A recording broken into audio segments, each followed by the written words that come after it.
It's good. I think we're good. What's up, We're live. everybody? And we are live. Ladies and gentlemen, Hey, hi, welcome. hello, welcome. How are you?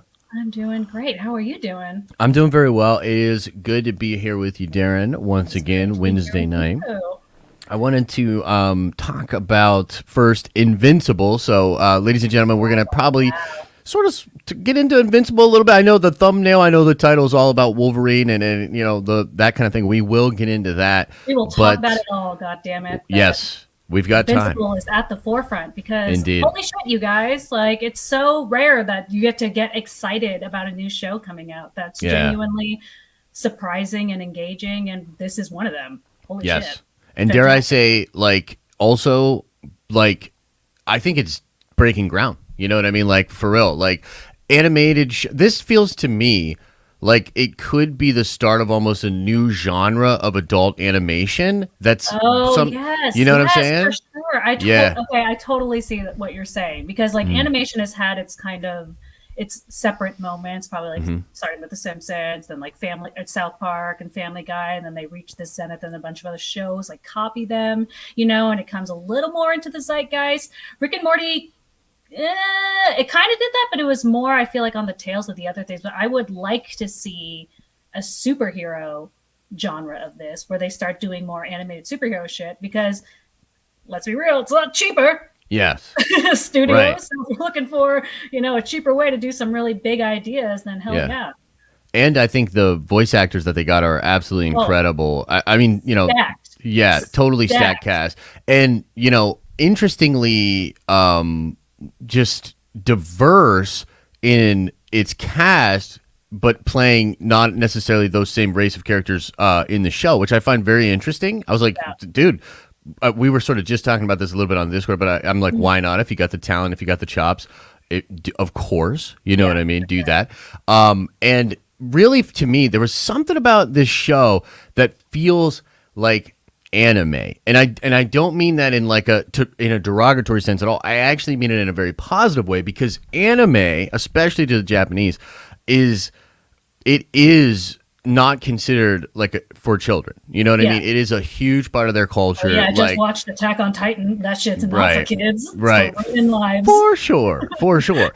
And in some ways, man, I would love to see more shows just like Invincible, all kinds of different comic books, different IPs that I think would be served by this kind of animation and this That kind are of a genuinely show. dramatic. So Yes. I think a lot of animated shows do lean on comedy a lot, Mm. and this show does lean on comedy as well. So like it serves its medium in the way that it's generally done. But in the same way, I do I do hoping that too. I hope that it opens. I Yes. hoping that it opens some doors to more American dramatic series because the Yeah. animes are so dramatic and they're so emotionally intense and they're just as moving. So you Yeah. get some good writing. And I think what some people may not realize if they haven't watched anime is that because on the surface level the animation may look more simplistic, so maybe it might be hard to do something that's or a performance that's just as moving or just as compelling, but Mm. with the right story and the creative use of animation, which is what animation gets to do, where it's like instead of just doing like a close-up on an actor's face for a dramatic performance, it utilizes a bunch of different things at its disposal and still puts together a worthy dramatic performance. So I want to Yeah. see that shit. Yeah, absolutely. Absolutely. A couple of things that just really work for me in Invincible that kind of surprised me a little bit is there are these moments that with the music, but it's not just the music, it's the animation itself that puts you in this like I'm having fun being a Yeah. hero kind of thing, right? Yeah. I honestly almost feel like I haven't felt quite like that even in a big Marvel movie. I mean, Ragnarok has, that kind of a feeling and moments like that for sure. But Yeah. there are moments almost in every one of the Invincible episodes that like just put a smile on my face, Yeah. that bring me back to like being very boyish, reading comics, and just I feel like I'm flying. You know what I mean? It's an animated show, and I feel like I'm flying through the air with Invincible, having a good ass time. Well, Rick and Morty, I feel like does that a little bit for me. Like it's a lot of fun. Like I can really just kind of lose myself in it and just go for the ride, and it gets very weird. So in a different way, I can see how Invincible would be like that, but also just be a lot more straightforward and just the fun and the ride that it's taking you along.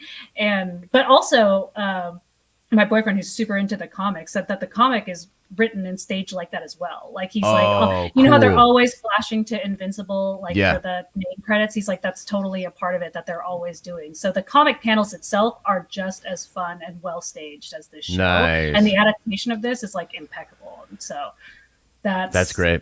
It's okay. And also but shout out to the soundtrack. That soundtrack fucking slaps, bro. Yes, it does. Every time it was playing, I was just like, I know. Yeah, yeah, exactly. Which is a huge part of it. You know, I was sort of telling you this off air, but the first episode to me, like, it's cool. And I had always heard that Invincible was just must read. And I actually had always heard that it was brutal. So I was kind of looking for the brutality almost right away. Yeah. And it doesn't come right away, actually, which I actually think is a great choice, because then when it arrives, you're actually right there with the characters in the brutality. You're like, oh my goodness. Yeah. But man, when you get to the part where, slight spoiler warning, guys. If you haven't, if you haven't seen Invincible, just plug your ears. 5 minutes. 5 minutes. Give us 5 minutes. We're just gonna blurb about these spoilers, and then we'll get into the Wolverine stuff. While I'm shaking my fingers, it's spoilers. Yeah, there you go. All right. Spoiler jazz hands. Spoiler jazz hands. Spoilers. When Captain Omega goes to Omni-Man goes to Murder Town on. I screamed out loud. I was like, oh, what? No way. And I was like looking at Dan. I was like, what? No. So the good. Whole team, everyone? Not everyone. Just one person. What's happening? Don't tell me. But holy shit. I was like, this is nuts. Incredible. And then I kept being like, Jesus Christ. Because the gore was next level and creative. The gore's incredible. And fun. Yes, very creative. That's important, because it could just be gore for the sake of gore, but no, it's creative. It's well thought out. I mean, frankly, like, it makes me want to read the comics, because I'm sure the cartooning is incredible with the gore, you know. But the gore just so freaking awesome. But the thing is, it's not just the gore. It's the fact that, like, his son is getting the powers at that time. He is clearly snapping, or something is happening to him. The family intrigue, the government intrigue, the Hellboy type detective that's the one figuring it all out. The dad bod, I couldn't get over that. Love it. Dad bod? What is happening? Dude, dad bod demon detective dude is bae. With the fedora. Gotta have the fedora. Oh, for sure. Obviously. For sure. I might freaking cosplay as homie. Like, for real. That shit was awesome. Please, that shit was awesome. I'll be your aunt, man. I'll just there you rock go. a mustache. There you go. But yeah, no, that it's just so good. Like, it's crazy how good it is. It can do flavor of the week stuff too. You know, I think that we could get a long show. Apparently, the compendiums are so long. Yeah, Dan said they were honestly kind of blasting through it. Wow. But, okay. But he did say things were kind of like jumping all over the place. So I think they know what they're doing. Like, because from my perspective, I was like, I feel like they're telling a very steady story. So they're probably just moving things all over the comic to create a more like TV watchable experience, which I'm into. But you're right. It does have very good flavor of the week potential.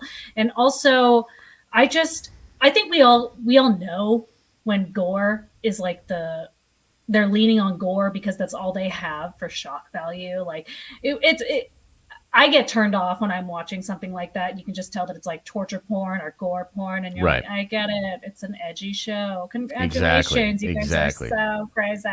But it's like when gore services the plot as well as everything else is and seamlessly fits in. I'm just like, chef's kiss, fucking masterpiece. Yes, agreed. Yes, and J.K. Simmons, agreed. Perfect. He can do no wrong, honestly. Everything he does is good.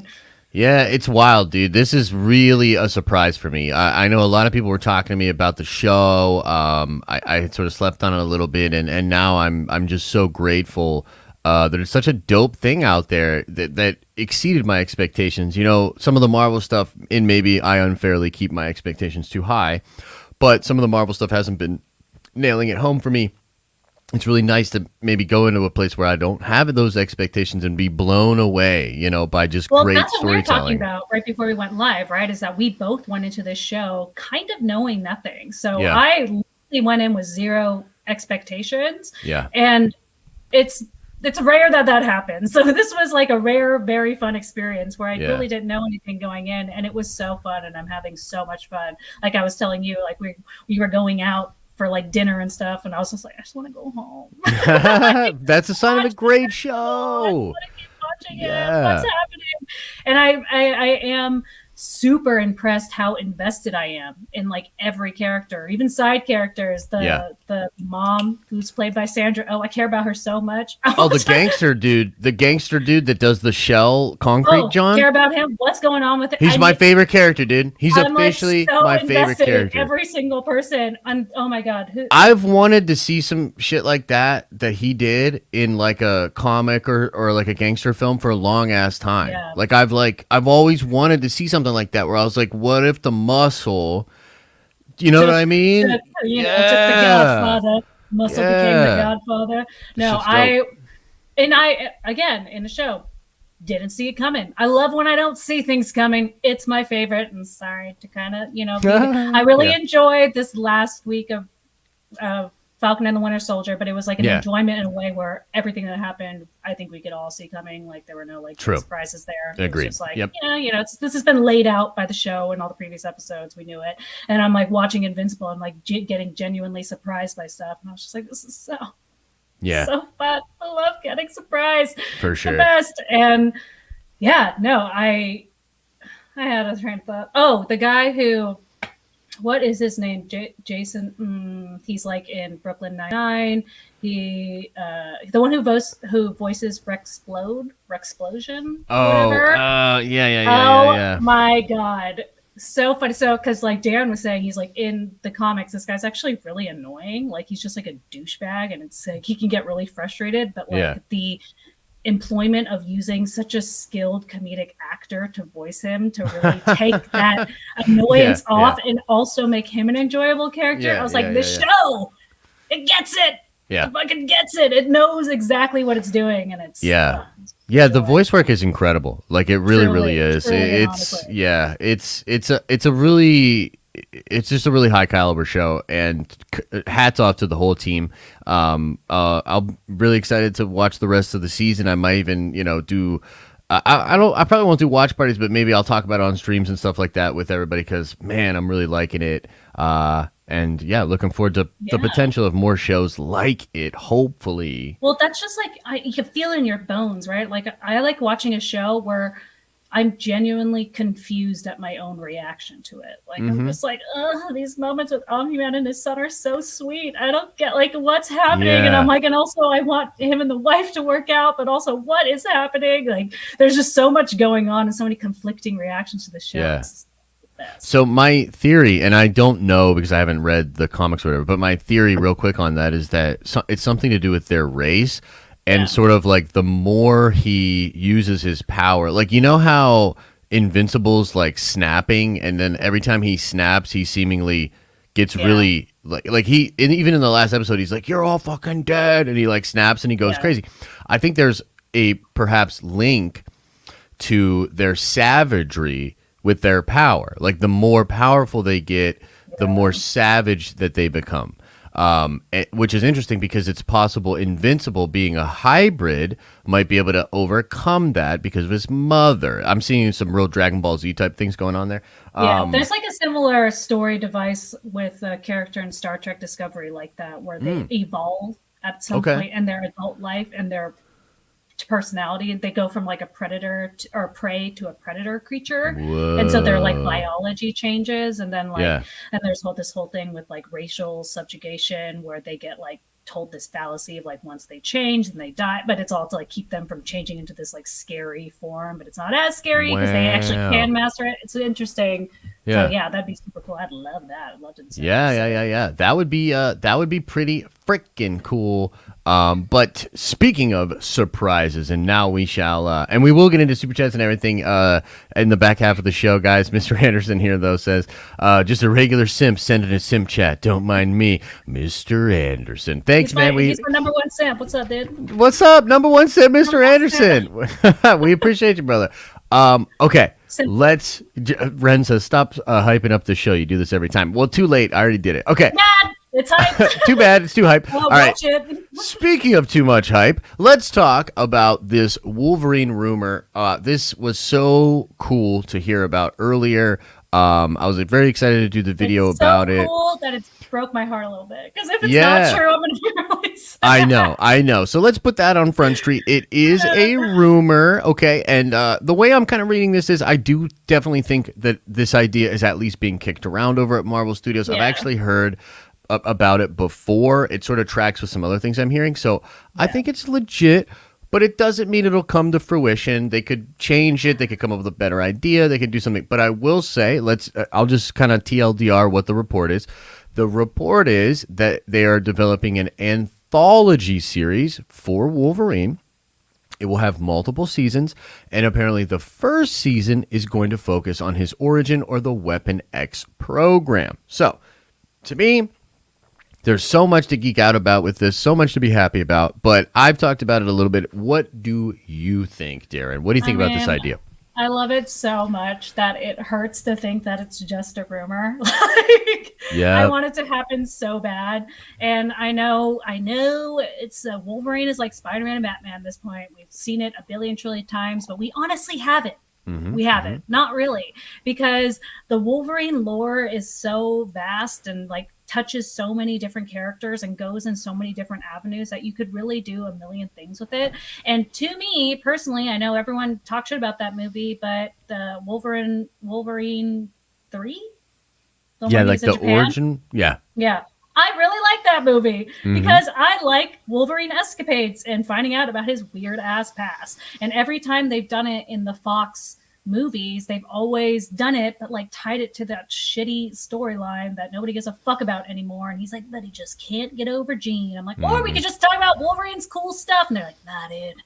Yeah. Jean, he just keeps thinking about Jean. I'm like, all right, but can we just Wolverine? They're like, no, flashback. Just give us a few flashbacks. He wants to just think about her a little bit more. And you're like, God, we get it. We fucking get it. And it's so annoying because, like the first Wolverine Origins was obviously like trash. So it's like, I just like his little side stories. I like them. They're super fun. An anthological TV show would be perfect for his story. Okay, God, can I speak? It would be perfect for his kind of storytelling because it's kind of like that in the comics where they're like, hey, you want to hear about some other weird shit Wolverine did? Yep. Slide in, and then they keep doing everything else they're doing. They're like, oh, one more. And they slide exactly. Well, the fact that he's immortal and he's lived for so long. Yeah. I think it's so brilliant to tackle him from an anthology perspective. You know what I mean? And I think what they will do with this, because there's multiple things going on here. But on the one hand, you've got to establish Wolverine, the character. But on the other hand, you have to establish Wolverine in the Marvel Cinematic Universe. So what are you going to do? Is he going to be Logan that we know from the comics? Is he like 200 years old? You know what I mean? Like, was he created back in the day? Has he been just a soldier and a warrior for all this time? If that is the case, then an anthology show makes perfect sense because you can go back in time, it doesn't all, like, this is what I think is so cool. We've been wondering, how is Feige going to really differentiate his X-Men, his mutants, all of it from what came before? Well, I think doing this anthology series on Disney Plus and giving you hours and hours, like we're looking at 6 to 8 hours of content spent with Logan in that first part of his life. It really is like the perfect way to introduce it. Yeah. Sorry to interrupt. No, go. No, it is like, it is kind of, I feel like the only way, because it's like, if they really want to tell his true story, which is he's been around forever, I think the only way to do it is to maybe say that, like, everyone thinks he died, like 10 years ago or something, be like, everyone thinks he's dead, so that's why nobody talks about him. But if you go back in time, he's been around forever and everyone knows about him. They just don't really bring him up anymore because he's dead. So it's like maybe they could do something like that. So it's not like, okay, well, if you guys all knew him, why wasn't he around or whatever the fuck, Yeah. Oh, yeah. Have some device that takes him out of the equation for the last couple of big events, but like it would be the perfect way to introduce him kind of seamlessly because because everybody does know him. Like, he knows right. That's the thing. He knows everybody, and especially as like the government. Like that's the thing. Like the government and Tony, and just all of that would probably have been aware of Logan on some level. You know what I mean? And yeah, I just think that the anthology it solves all your problems. Like it basically gives you a totally. It's going to give fans, first of all, Logan is one of the most popular characters Marvel ever had. Feige knows this. That show's going to blow up. Disney Plus is where they're putting this stuff, right? So big draw there. I don't see why they would. I really, it's one of those things where it's like, if it is available to them, there's really no reason why they wouldn't do it. Well, that's why, like, I'm not saying we're going to, it's a rumor. We're going to report it as a rumor, but it's a rumor that just makes so much sense and tracks so closely to other things that I've heard that, like, I mean, honestly, I think we're both kind of thinking it. It's like, if you don't do the, if you had something else planned and this rumor came out, I'd probably just change your plan to this rumor because it's that good. Like, it's that good of an idea. Like, dude, yes, do Weapon X. Give me a whole first season of Weapon X, man. Like, that is incredible. 6 to 8 hours of Weapon X. Yeah, and we haven't even talked about the Weapon Plus. With the super, exactly. So there's already so much time they spent on this, like, super soldier serum, Weapon Plus program. It would be so much easier to just, like, just, like, push that in and fold it into the universe as opposed. I mean, I don't know what their plans are for introducing the mutants, so it's hard to say. Right. But I gotta imagine, just like every other corporation, there is a board of investors, and the minute they say Wolverine, I'm sure like 90% of those suits are like, dude, Wolverine is our Spider-Man and Batman. Like, absolutely. Like if we want to make safe investment, and I'm sure they didn't have a great fiscal year from this last year. So I'm going to assume that at a certain point, regardless of the story they're going to tell, they're going to do the money decision. Yeah. And the money decision is Wolverine. So it kind of seems like it's going to happen whether they like it or not, because especially, I mean, we were kind of talking about this with the Falcon and Winter Soldier, like mid-season trailer that came out when I was like, what the fuck was that? That was like a trailer of what's happened so far. I'm like, that doesn't seem like the show is doing so hot. Right. It's what it seems like from outside perception. So if they need a little more buzz back into their universe, it seems like they'll do it. Whether they want to or and not. that's a great point for sure. Is like 100%. This would be a massive draw to the Disney Plus show and to the X. It also gives them cross-functional draw. Cross-functional. It also gives them a couple of years to figure out Logan in the movies. Yeah, they don't need to do any. They can satisfy the itch without necessarily worrying about how he ties into the present. You can figure out his past, figure out how to connect him to other things and other people, and then you sort of set him up for the future thing. But I wanted to kind of get into the Weapon Plus of it all because it comes from Grant Morrison, the person I bring up all the time with you.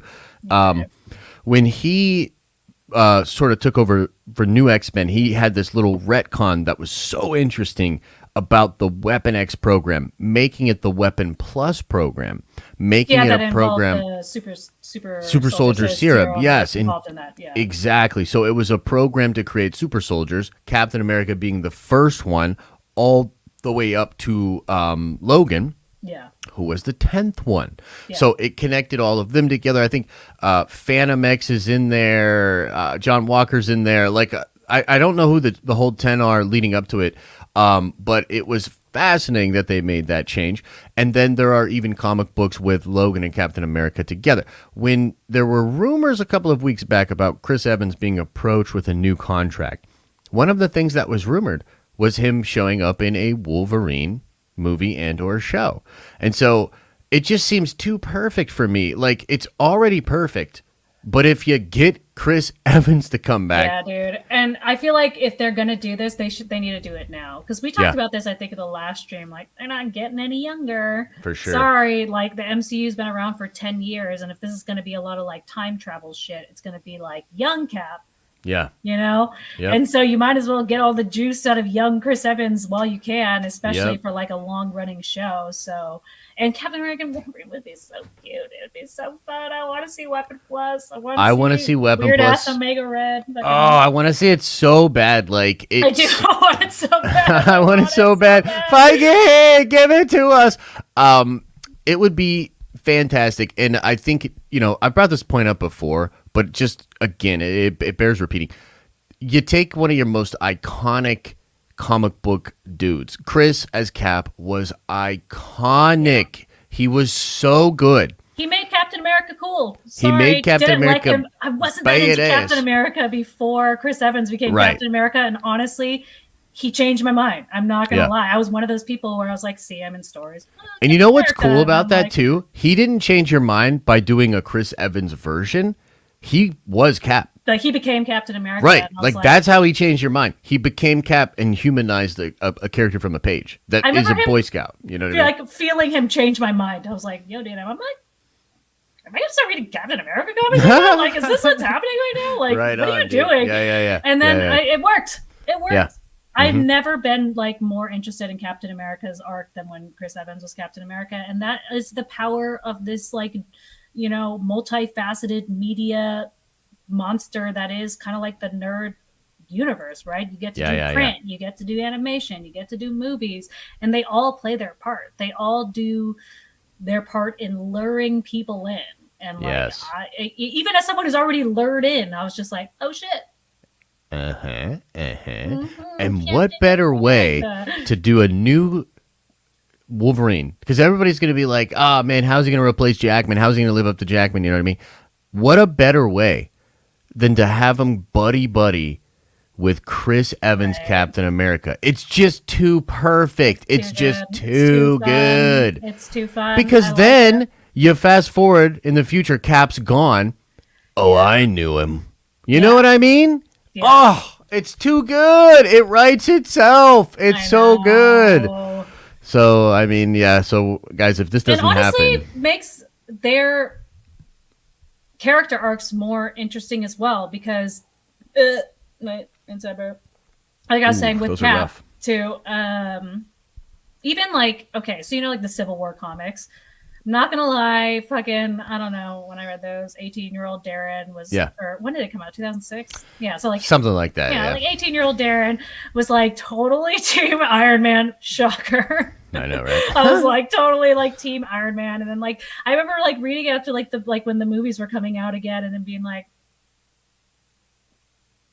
I was also more evolved as a person, so I could like appreciate the nuances. In the Civil War comics, and someone's just like, but that was totally a product of the Captain America portrayal, and I think, as to me, I think the Wolverine movie or the Wolverine comic book stories are very, very layered and very nuanced and very interesting. I think he's a very complex character, but at the same time, he can also be super one-dimensional. Like Wolverine can also get very like, punchliney, like, bub, fucking, I'm an animal. And so I do think like seeing a nuanced portrayal of him that's a little more true to the character would do a lot for that branding as well. Agreed. No, 100%. I agree. I think all around it just makes too much sense. Now, I mean, of course, it's just rumors. We don't know for sure, but I mean, it just seems like. Or wait, maybe animation. If they can't do it in live action, give it to us animation. Honestly, that's not a bad idea because, speaking of animation, when it comes to the What If series, right, there was some promotion that leaked kind of online, and there was this picture that said, like, Guardians of the Multiverse, and for the first time, I was like, wait a minute. I thought What If might have been a series of one-off exploration type episodes.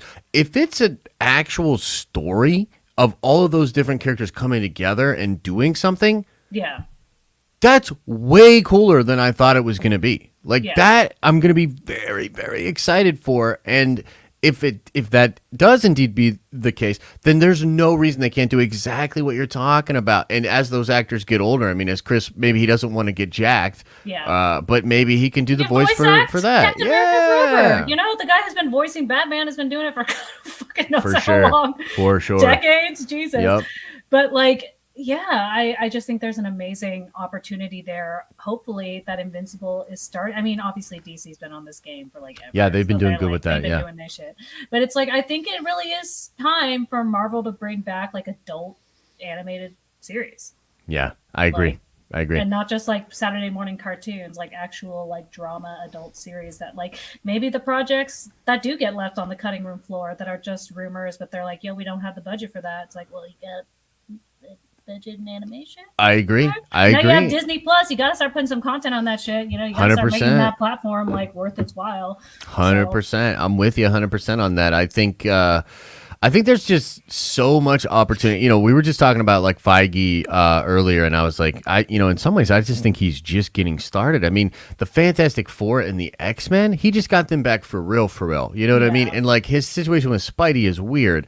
Because he might have Spidey now, he might not have Spidey now. Nobody knows for sure, but he's got Logan. Like he's got him. So there's no reason to not like recognize that you have one of the most valuable IP on the planet and figure out a way to give fans this new version of it, sort of arbitraging the hype, but also setting up your own stuff.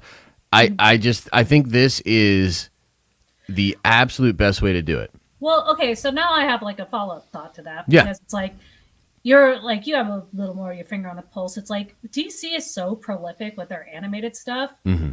Why isn't Disney doing that with Star Wars and Marvel?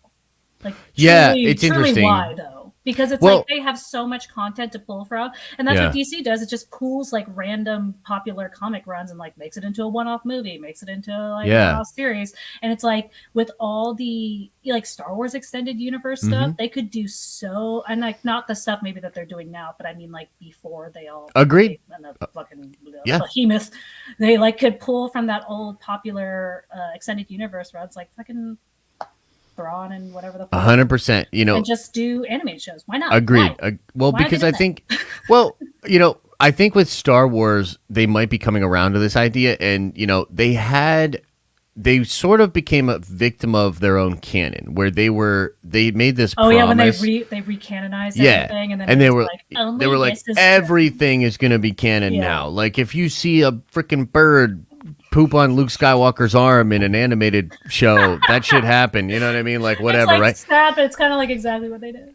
That's kind of what they did, but they're like everything you've said before lies. But then what they did was create this system of like, oh well, if we don't know everything about it, like they basically jammed up the whole pipeline of content because they were like, okay, here you are, new piece of content. Let's make sure you fit into every goddamn thing that'll ever happen in Star Wars, and that's exhausting, and it takes a long time, and it restricts you. Now, they could have, this is what I never understood. Why didn't they, and I think this is sort of what you're saying, when they decided to do their new canon, and they had everything else branded as Legends, why not just continue making Legends content? Like, that's what I didn't understand. They were like, okay, here's your Legends shit, by the way. We'll never make any more of that shit. If you want to read it, that's fine. And we will reprint it and ask you to buy it, but we're not going to put any resources to it. That seems crazy to me. You should have just continued Legends stuff and did your new canon stuff. But I think they didn't want to create the competition. They wanted people to just embrace the new canon. That's what I think. That's true. Yeah, you know what? That makes total sense because it's like they wanted everything to be like the new Star Wars drop. Fucking look at it. Watch it. Bam! Like new movie. But it's also, just kick themselves in the ass because they're new stuff. Well, that's exactly it, right? They created that one avenue lane. Yeah. And it's just like, okay, if you don't like it, you got nothing else. Legit, nothing else. Now, they are fixing that problem. And, the new Bad Batch show, I think, is going to be amazing for them. I wish they would give Tarkovsky some more stuff. You know, the Tarkovsky Clone Wars animation from back in the day is fucking incredible. And, like, just give him some legend shit. But they did the Resistance show. Wait, is he the one who did the cartoon? Yes. animated one. Oh yes. With what's his fuck? Yes. Who am I thinking of with the lightsabers? And the Well, there's the Kit Fisto with the green. He has it. There was the horn guy. I forget the horn no, guy's I'm talking name. about God. I'm like totally spacing on his name. Yeah, the one underwater. Yeah, that's Kit Fisto, Yes. the green dude. Yeah, no, I love that shit. Yeah, exactly, because he has underwater. I was like, It's good shit. You didn't get it from this, Josh? I mean, No, I did. Of course, I did. And also, he has an amazing smile. Kit Fisto has a smile that. Just Oof. stun him. Just stop you. Oh, stunning. No, yeah, it doesn't make any sense, and it's also sad because it's like it.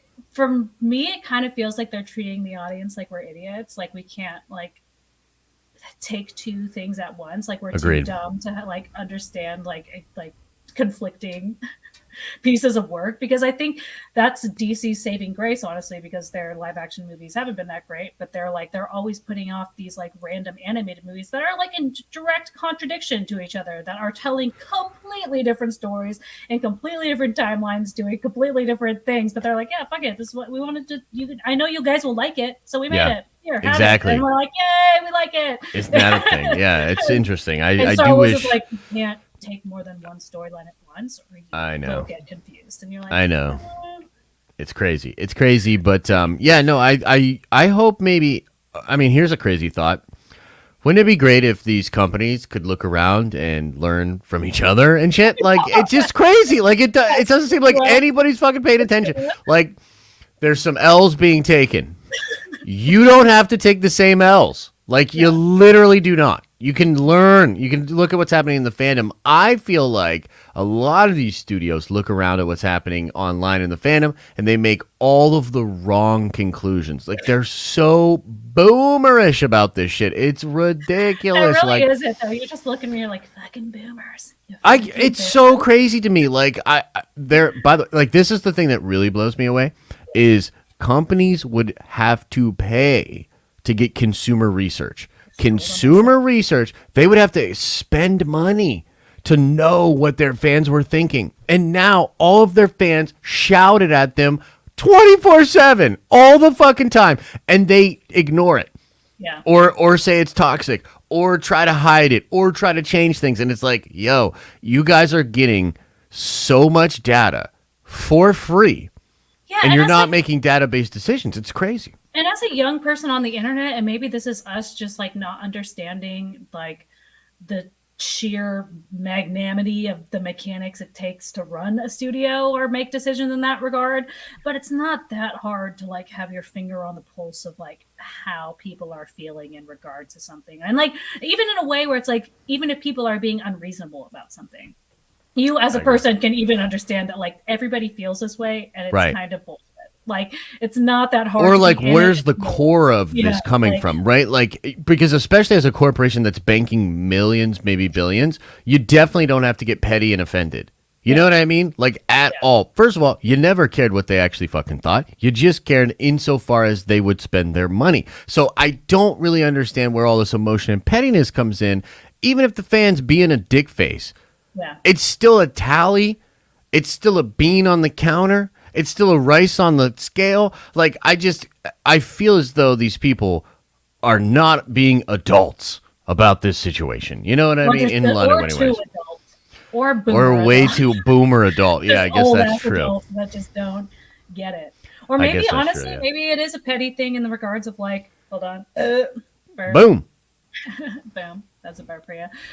Maybe it is a petty thing, and they're like, just a bunch of high school girls, and they're like, well, DC or Warner Brothers is doing that, and Marvel's doing that, and if they're doing that, we're gonna do this because we're gonna be different, and it's gonna be different this time, and people are gonna like our version of it because it's like DC could figure it out, but when we figure it out, it's gonna be like, yeah, fuck you guys, and they're just like, maybe. So it's all like realizing that it's no, I mean, but. Hey, you know what's fun? I was just talking to some people about this, where there's this perception that human beings aren't petty. Like, I was on a live stream on Monday, and I was talking about how there's rumors that Natalie Portman and George Lucas had a big petty beef during the prequels, right? And I just was listening to all these people like literally tell me to my face, like, I actually just can't imagine those people being petty like that. And I'm just like, I'm sorry. Every human being is petty AF. I have not met a human being that doesn't get petty, especially when certain shit comes into play. Like, that's just human nature. Oh, also two artists. And right, two artists in Hollywood. And a guy who's creating his dream. Oh, yeah, they could, sure, there was no pettiness whatsoever. They were probably like, professional as fuck the entire time. She's like, this is my craft. And he's like, and this is my baby. And they were just so cool the entire time. No fights whatsoever. No fights, you're right. Because everyone who works on a movie set loves each other and their best friends and their family. And I've heard Hollywood is nothing but dreams coming true 24 hours a day. You know, I heard the exact same thing. I heard it's literal paradise. How do Damn, I'm going to have to move. I'm going to have to move over there. But now, should we talk just a little bit briefly about Falcon and the Winter Soldier while I try to get the things coming? So, what are you anticipating for this episode? There are crazy rumors. There's all kinds of, crap. Episode 5 is going to be the big that's what they keep saying, and the director, showrunner himself is hyping it up. So I mean, what do you think? He says you're definitely gonna cry. Well, sir, I cry all the time when I watch these TV shows and movies. So if I don't cry, because it literally takes nothing for me to start crying over some shit. So I'm ready. The tear ducts, they're primed, they're primed, they want it to happen, but. I don't know, yeah. Like we kind of briefly mentioned earlier, I felt like this episode was still like I still haven't had I'm having a good time. I'm enjoying the show, tuning in every week, like it, coming back for more. But everything that happened in the last episode was pretty predictable. Like I was like, there wasn't anything that really like blew my mind. There are things that like moved me, and so I think the performances within the predictability was still strong. So I think that's kind of what is still good about the show. So regardless of like the predictable, which honestly is kind of a Marvel thing too. Like Marvel can get pretty predictable sometimes and stuff, like with the way they run their little Disney stories every once in a while can feel very run of the mill. But the performances within it were still strong. So I was still here for it. Yeah, no, I agree. I'm with you. I just saw too much of it coming, and it is what it is. And maybe, I set myself up for it. But, I was even saying like when Lamar stopped him on the steps and said, "Hold on, John," I knew he was going to die. Like it just felt like. I felt the same way. I was like, this dude's not making it to the end of this episode. I was like, oh, especially so they're going to fridge him. He's his moral compass and his homie. Oh yeah, you know what I mean. I was like in the mall, being like, what are the things we've seen, brother? I was like, he's dead. He's dead. He's done. He's done. So you know what I mean. And then a lot of it just take the super soldier serum. I don't know. And you're like, yes, he is. Like 700% he is. There's not even like a doubt in my mind. And even the conversation with Carly, I was like, 100% Sam's gonna get through to her, and 100% it's gonna get fucked up. Yep. That exactly. 100%. Now that's okay. You know what I mean? To your point, I think that Marvel can do that, and they can get away with one episode like that, especially if 5 is really going to bring the heat, like they say. Yeah. But I liked episode 4, so I was still like, that's what I mean. I'm like, I'm still vibing. I'm still on the ride. Still having a good time. This one was just a little bit predictable for me. Although I do say, Anthony Mackie. Yeah. Great actor, man. He's really incredible. He does those emotional scenes so well. I fucking believe him every time. See, like a lot of people, we were talking about this earlier too. A lot of people have been pointing out the nuance in his performance, and I feel like I have been being a little unfair to Mackie only because, Bucky is so shaken. You know what I mean? And Bucky's performance is so, the range is crazy. Yeah. And Sam is just so well put together, and it doesn't seem like shit's rattling him. I mean, even when his family was you know what I mean? Like he's like, "You're gonna call my sister? That's how this is gonna go down." It didn't feel like he was unhinged. It felt like he was still in control. But I think what I'm coming to realize is that's intentional, and you're gonna come. That's who he is. He's a rock. He's just like Steve. You know what I mean? So I think that's really starting to come through to me. And I'm like, damn, okay, that's actually kind of dope. So something that I initially found to be a flaw perhaps in the show might actually become something I end up liking or whatever. So that's interesting. That is kind of what I'm talking about, though, when I say he's so impressive, because he really is dealt a more difficult hand, right? Because it's like it would, as an actor, it would be a lot easier to play Bucky, you know, like it's very the tortured, you know, up and down and all that stuff. Even, you know, oh, okay, you're cast as Zemo, played this like maniacal but likable but diabolical. You know what I mean? Like those are so much more fun and easier, to your point. Layers, but it's like, hey, play the guy that everybody likes, everybody relies on, is a rock, doesn't get rattled, and make him compelling. Go. It's like, what? Like, yeah, you know, crazy. Like what? Just play the steady guy, like. You know, and not even like the inspiring guy, not the inspiring guy, not the Steve Rogers guy, the steady guy that people are relying on without realizing it. Like, right.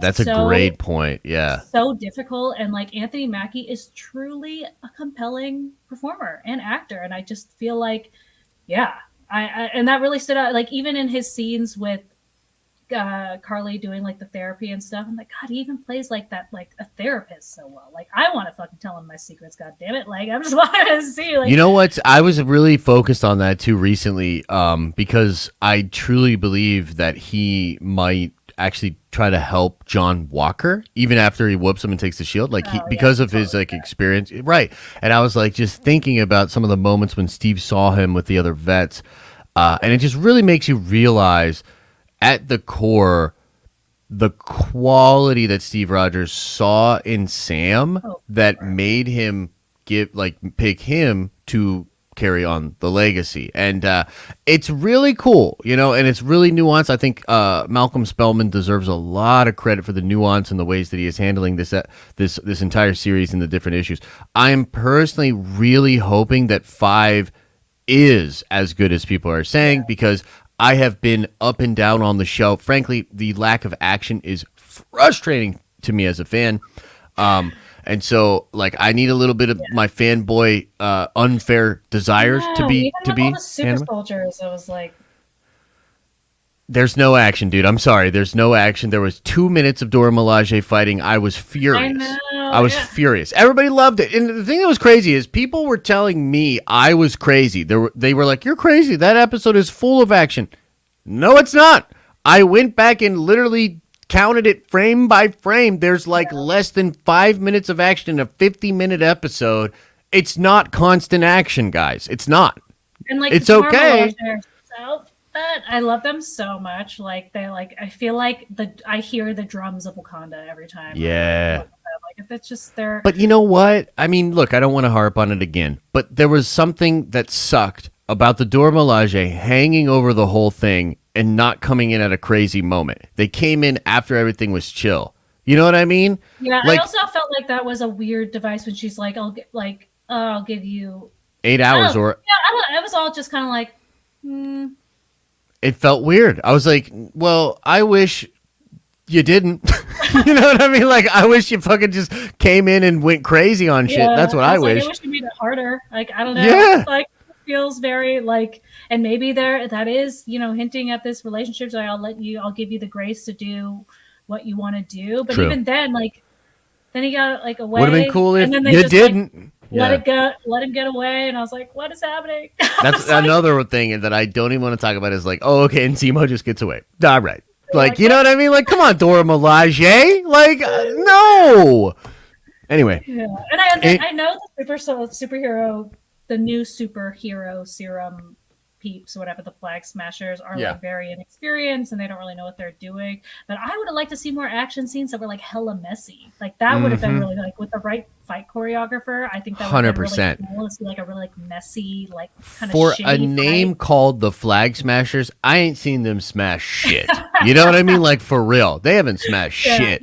So yeah, it is what it is. Anyway, Andrew Gibo says, "Justice for Cyclops, take my money." Well, thank you so much. Brian Klein says, "Thank you for this bright moment, taking me away from reality. Much needed." Well, Brian, we're happy to provide that for you, man. To be your Matrix. Yeah, don't know what's going on, but sometimes, yeah, man, yeah.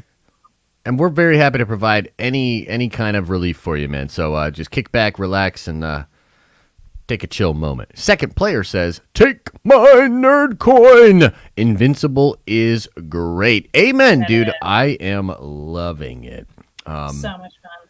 Let's see here. Jack says, Josh, been a fan for a while and want to be a Nerdvenger, but work too much, but all your streams every day after work.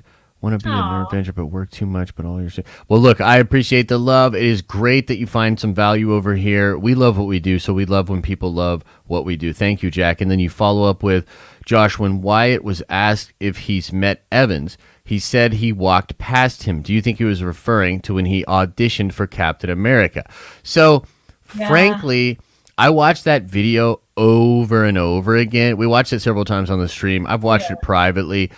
I think he definitely screwed up, but it doesn't necessarily mean that he's lying about Steve Rogers being in the show. Like, he could have, I think the way some people are interpreting it is he was just trying to have fun, and then he kind of realized that maybe he shouldn't be doing that.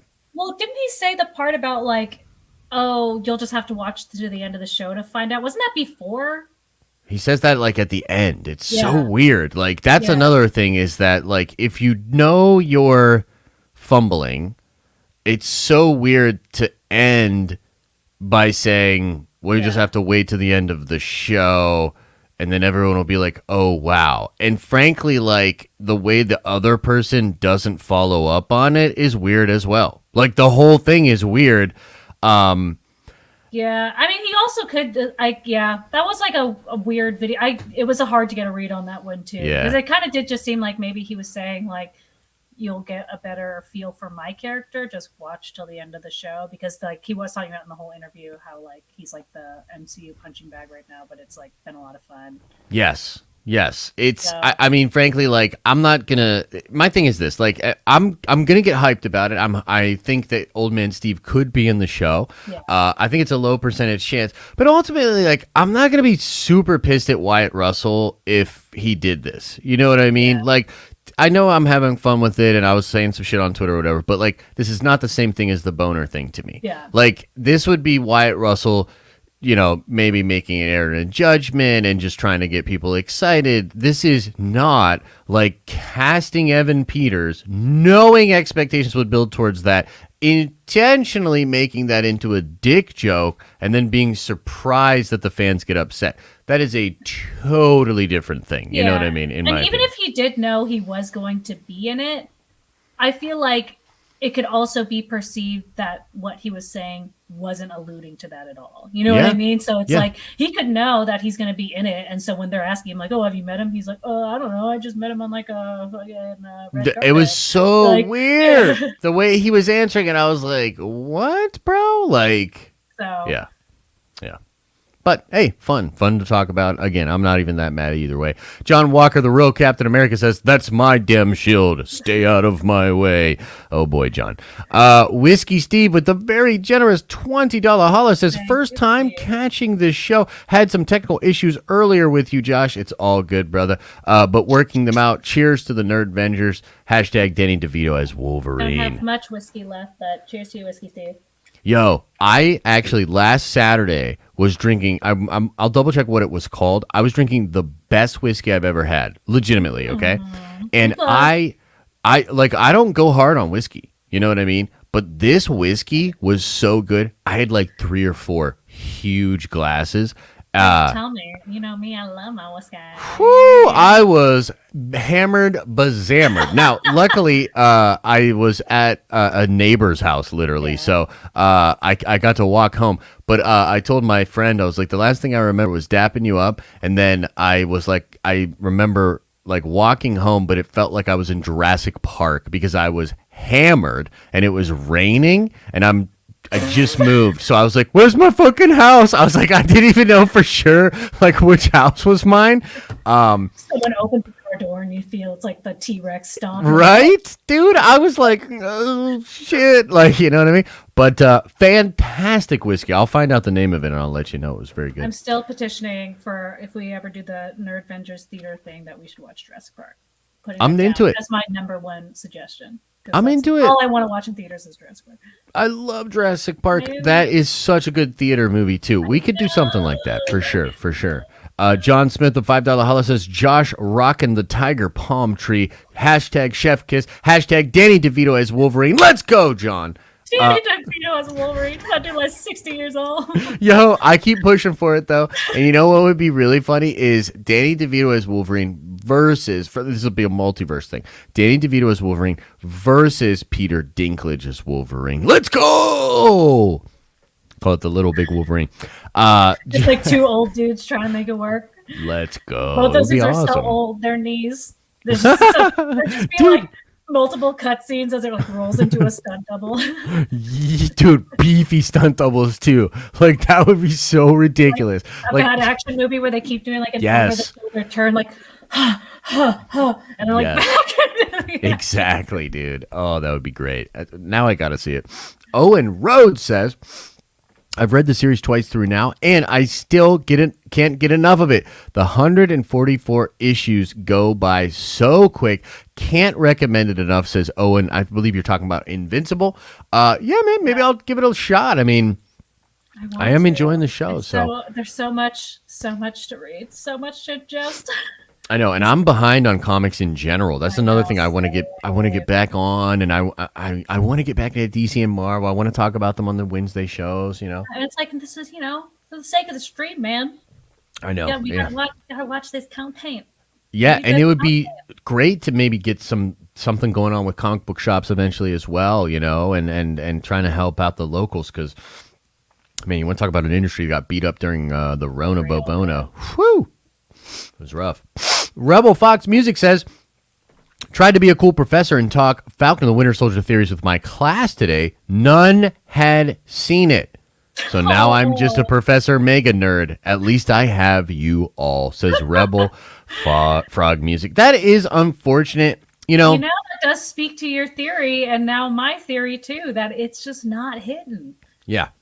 Like that people aren't talking about, or people just aren't watching it. It's not breaking through the way that WandaVision did, which kind of surprises me, to be honest.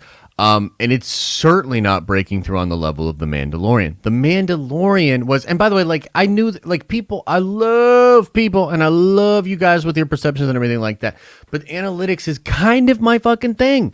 Yeah. So like I continue to like have these things where it's like when, on the way to Rise of Skywalker, I was just simply pointing out that this was not normal and that shit was dipping and people get all mad at me about the analytics things. It's the same thing with Falcon the Winter Soldier. It's not hitting the same way. And I'm not trying to be a dick. I'm just reporting what I see in the numbers and in the data. They haven't spent any money on like advertising or anything. Because I don't even see it advertised. They've ramped it up this week, which is, to your point, maybe because they realize, and maybe they just really want to ump up for 5. But you're right. I haven't seen a ton of advertising for it. Some would say that's for spoilers reasons. Dude, I'm so sick of these studios being so worried about their freaking precious spoilers that they're not willing to put some of their shit out there to get people hyped. It's ridiculous.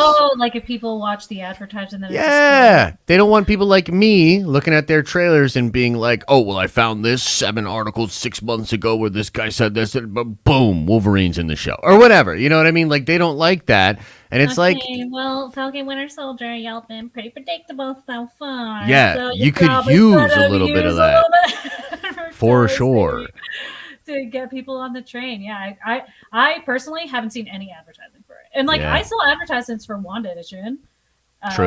True. I have not seen one for Falcon and Winter Soldier, and obviously I'd be searching and talking about that shit constantly. So it's like, with all the sneaky phishing and data stuff, I should be the number one target, and I haven't seen one. Yeah, that is very interesting. That's a good point. I wonder why that is, but maybe they're just ramping it up. Maybe, I don't know. I mean, I had a theory too that the show was sort of patchwork because there was a big virus plot that apparently they took out of the show with reshoots, to the point where like some people think there was a whole plot where a virus and a vaccine because in the second episode, you see the vaccine written on the truck in there, and there's like the crazy thing. And there was this whole idea that either the vaccine or the disease itself was created by the government. And like, so apparently that's just way too close to some crazy theories about Rona. So they Or maybe scrap. one of those things where they like did like this like virus storyline that they played it in a way where like this would never happen. Right. And then it fucking happened. And they were like, oh my God. Like, so how embarrassing. there's part of it that it is possible that Marvel is not advertising the show because they basically hacked it up and they know it's not what it once was. Now I don't know that, but I'm just, I'm just speaking on maybe that could be a possible explanation for it. You know what I mean? Let's see here. Mike Motherflippin' Porter says for the $10 holla, I also loved the animated Harley Quinn voiced by Kaylee Kuko. Is an awesome adult animation as well. It relies on humor and it's a farce on some characters, but it has violence and language. Very adult. Have you seen that show? I have not.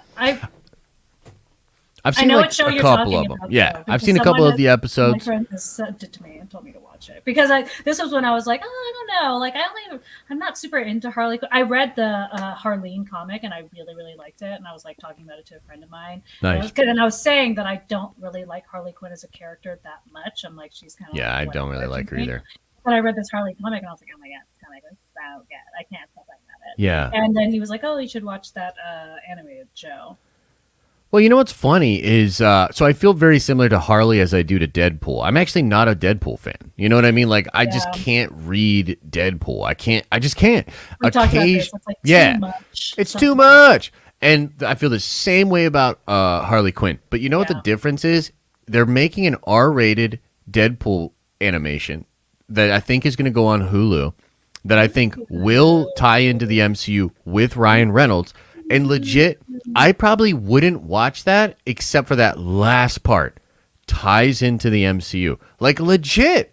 And that's what DC doesn't have. Like, look, Harley Quinn is probably a great show. It's super skippable for me because there's no value prop that ties it to other stuff that I actually care about. Harley as a character doesn't do it for me. Very skippable. Marvel is creating that web. You know what I mean? So... yeah, I totally see what you mean, but then I'll just base that kind of like, I have a few people whose like taste I trust, in the way that's like, not that they're like, they have similar taste to me. And so they're like, it's a good show, just watch it. And I'm like, all right, I'll give it a... Yeah, no, that can definitely happen as well. Yeah. And frankly, that Harley show has gotten a lot of high recommendations, which is why I did check it out. And I think the episode I watched was really cool, but not enough. Didn't hit for you? No, just not enough. Let's see here. Mas says, put some respect on Walton Goggins' name. I love that dude. The show Vice Principals is hilarious. And yeah, I'm hoping that he has more to do in the MCU. He's the Southern twang guy from Ant-Man and the Wasp. Yes, just he was the benefactors. Yeah, he plays a Cecil in Invincible, right? Oh, wow. Holy cow. I think you're right. Yeah, he's Cecil. Wow. He's great in that. Wow. Yeah. What a Me and Dan, when we were watching Invincible, literally did, because when you pause on Amazon, it shows you who's voice acting. We're like, well, no, who's this? I'm addicted to knowing who every single voice actor is. Stephen Wen is doing so well too as the kid. Mr. Anderson again says, well, we saw this one before, but for the very generous $30, just a regular simp sending simp chats. Don't mind me. And thank you, my simplings. Jacob Montgomery says with the $5 holla, what did you guys think of the end of episode 3 when Omni-Man destroyed that whole alien? Spoiler. Yeah, spoiler. We'll just say one of my favorite superhero scenes in a while. What'd you think of that scene? Super fun. I loved it. I think that was like another point where the gore wasn't as shocking as the first episode because I know now I'm like coughing. What'd you do? I don't know. You sent that shit over to me? Damn. I did. That shit to yourself. It obviously wasn't as shocking because we already kind of know he's an asshole, but it was still fun, and the music to it was great. Like that, I think that's what the show knows what it's doing. Like they keep using, what's his name? Run the Jewels. Mike, Killer Mike. The Run the Jewels is the band. Yes. Mm-hmm. I don't know him that well, but yeah, they keep using like his music and like to the soundtrack of everything, and it's like, I love it when a show actually employs music well, because it's not always done. True. And I felt like that scene was just fun. That scene is hella fun. That's fun. I mean, for sure. Like, that's exactly the word for it. Fun. Like, you know what I mean? Like, we kind of know that that's the way it's going to go. And frankly, the more those aliens were coming, I was like thinking the same thing. I was like, you better just go through there and end them. You know what I mean? Yeah. And he goes in there and ends them. And it was bad ass. Like, the way it's cut, the hot red with it all, I thought it was fantastic. I think that is like one of the cool things too. Again, just speaking like in another show, that like another example of a show that knows what it's doing is, it's like there's a piece of all of us that likes to see ultra violence. Yup.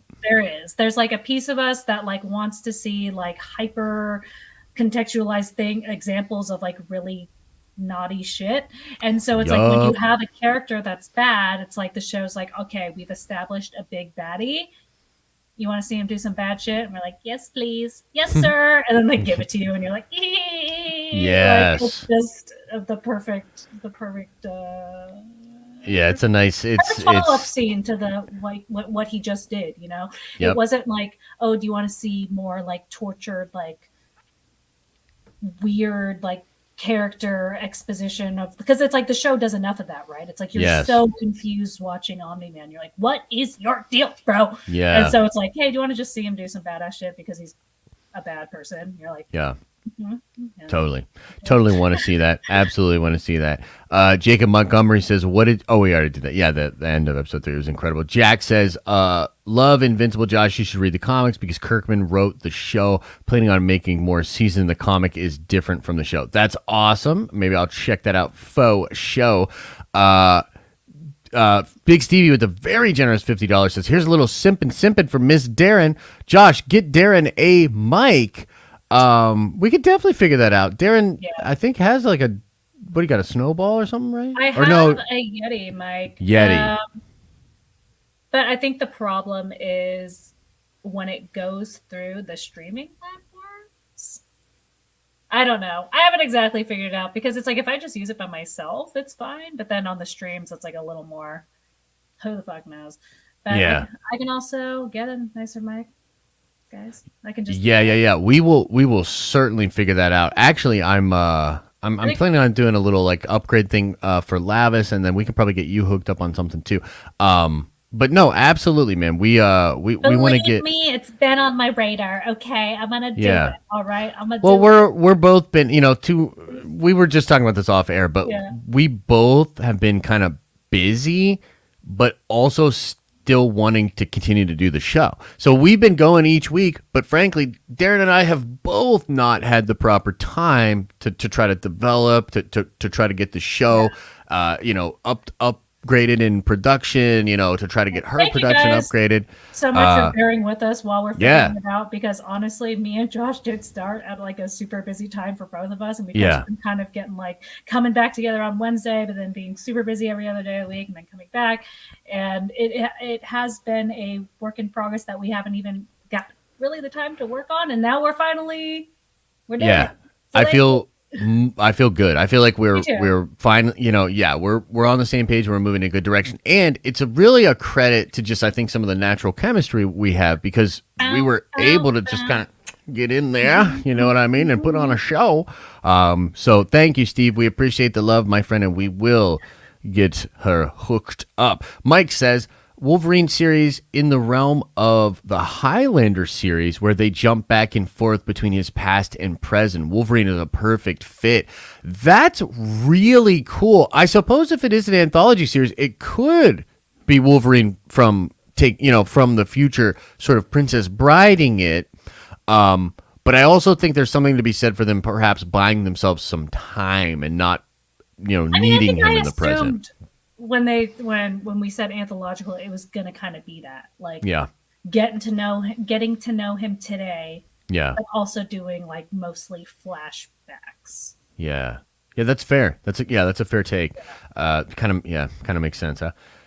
Daniel says, Star Trek watch party with Darren in the future. Looking forward to mutant projects coming down the pike. Seems like she had a good time here in New York City. Take my money and simp responsibly. Yes, guys, we do. I mean, these shows and this show, all of the super chat money minus YouTube's crazy fees, which, by the way, I actually found. We'll talk about this off the air. I think I actually found out some of that problem. Dude, you know what it is? What? Apple. Shut the front door. Bro, when people do soups through Apple's app, Apple's taking 30% and then YouTube's taking 30%. Anyway. Did you just see that fly into my face just now? I did not actually, but that's what I feel like. So So I just slapped myself on the face while you were saying that because this fly was like right as you were speaking. Nice. That's what I feel like Apple's doing to me. Yeah. Slapping me right in the face. This fly was not happy about it. Oh my God. When I found that out, I was like, are you kidding me? Anyway, we'll talk about that later. He was trying to get on the mic. He was like, yo, I've been saying this shit. I've been saying this shit, dog. Yeah. Anyway, let me try to get back to these supers here. The Highlander thing would be great. Would you do a Star Trek watch party? 100%. You and I, we should do a watch party sometime. We'll hang out. Yes. We'll green screen each other on the sides, and we'll do a watch party with them. That would be real fun. We've when I've brought up Star Trek and stuff in the past, people have been like Star Trek, and so I would be totally down to do a watch party with you guys. Of course. Because I am not super into it, so you could sort of bring me into that world and maybe explain some of either Discovery or whatever you think is the hottest. Well, Discovery's the one that's on like meow. Okay. Right on. I can see it. Okay, I won't get distracted. Fuck you. Hey, it happens. I had a thing in my last place, and there were flies. Like they know I had a fly issue, and whoa, it can get really irritating. So, but I caught like 17 flies in 5 months. I just got really good at catching them. I felt really cool. Yeah, I'm pretty good at that. Flies, I'm busy. If you guys would just like give me a second, I'm doing something. Yeah, flies. Shut up and just go away, you stupid flies. Brian Robbins says flashbacks of Bucky and Isaiah Bradley appearing in the Wolverine show would be fire. Love the channel. Take my money. I love that idea. I am going to be a little upset if we don't get more Elijah Bradley in the show. I think we will. One of the producers for Marvel, Nate Moore, came out and sort of teased more Isaiah Bradley. But they aged up Lumbly for this performance. What if they take the aging stuff off and we get to see him and Logan tangle? You know what I mean? Like Captain America, the black Captain America and Logan having an interaction. That would be dope, dude. Do you think they would do the age up stuff? They would like use like the same actor? Well, so I think okay, so I'm hoping there's a reason they aged up Lumbly for now, right? Okay. Because if not, then maybe not. But that I guess I'm just kind of reading into it. So you're saying that sorry, I didn't even know this. The actor that played is in aged up makeup? Yes. I did not even know that. Yes. That changed everything. Yeah, so that's what I mean. Is like I didn't know, but yeah, that makes so. Oh yeah. Yeah, as a younger dude, like because so one of the things that could be really cool. I mean, I don't know this for sure, but Isaiah strikes me as the kind of guy that could have matched Logan's savagery, right? I mean, and I think it would tie in well too. They're talking about that they did like experiments on shit, experiments on him and shit. I mean, Logan is the king of experiments, getting cut up, a little chip on his shoulder for getting experimented on. So, and it would probably be an interesting dynamic because they would honestly probably like hate each other, even though they had a bunch in common. Exactly. Well, I mean, Logan hates everybody. You know what I mean? And it kind of seems like he does too. So. Yeah, that's cool, Brian. Thanks so much for bringing that up, man. We appreciate that. Ooh, Mike, super fun. It would be oh my God, so do the hot. show. Stop it. Do the show, Feige. Don't do it. Come on. Wolverine's first cameo will be Ralph Boner, says Mike Porter. No, thank you. Sazu Sozin with the $10 holla says, any predictions of Maul in the Bad Batch show? I am crossing my fingers for an arc. P.S. Take my money. So... Maul in the Bad Batch show. it's possible.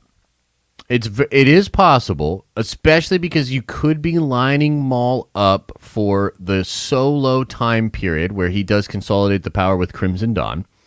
Technically, it could all take place before he gets cut down on Tatooine by Obi-Wan. I do love Darth Maul, so why not? Talking about that time that he went to that weird planet and did all that weird shit. Well, sort of. It would actually be in between that and where he ends up eventually dying. A lot of this happens at the cartoons, so for some people, it's like they're like, I don't have any reference there. But essentially, the like, Clone Wars animated series. exactly. So this, the Bad Batch show is sort of the sequel to the Clone Wars, and Dude, I need to rewatch that. I feel like I need to rewatch the Clone Wars before that because I haven't seen that show since I was like literally.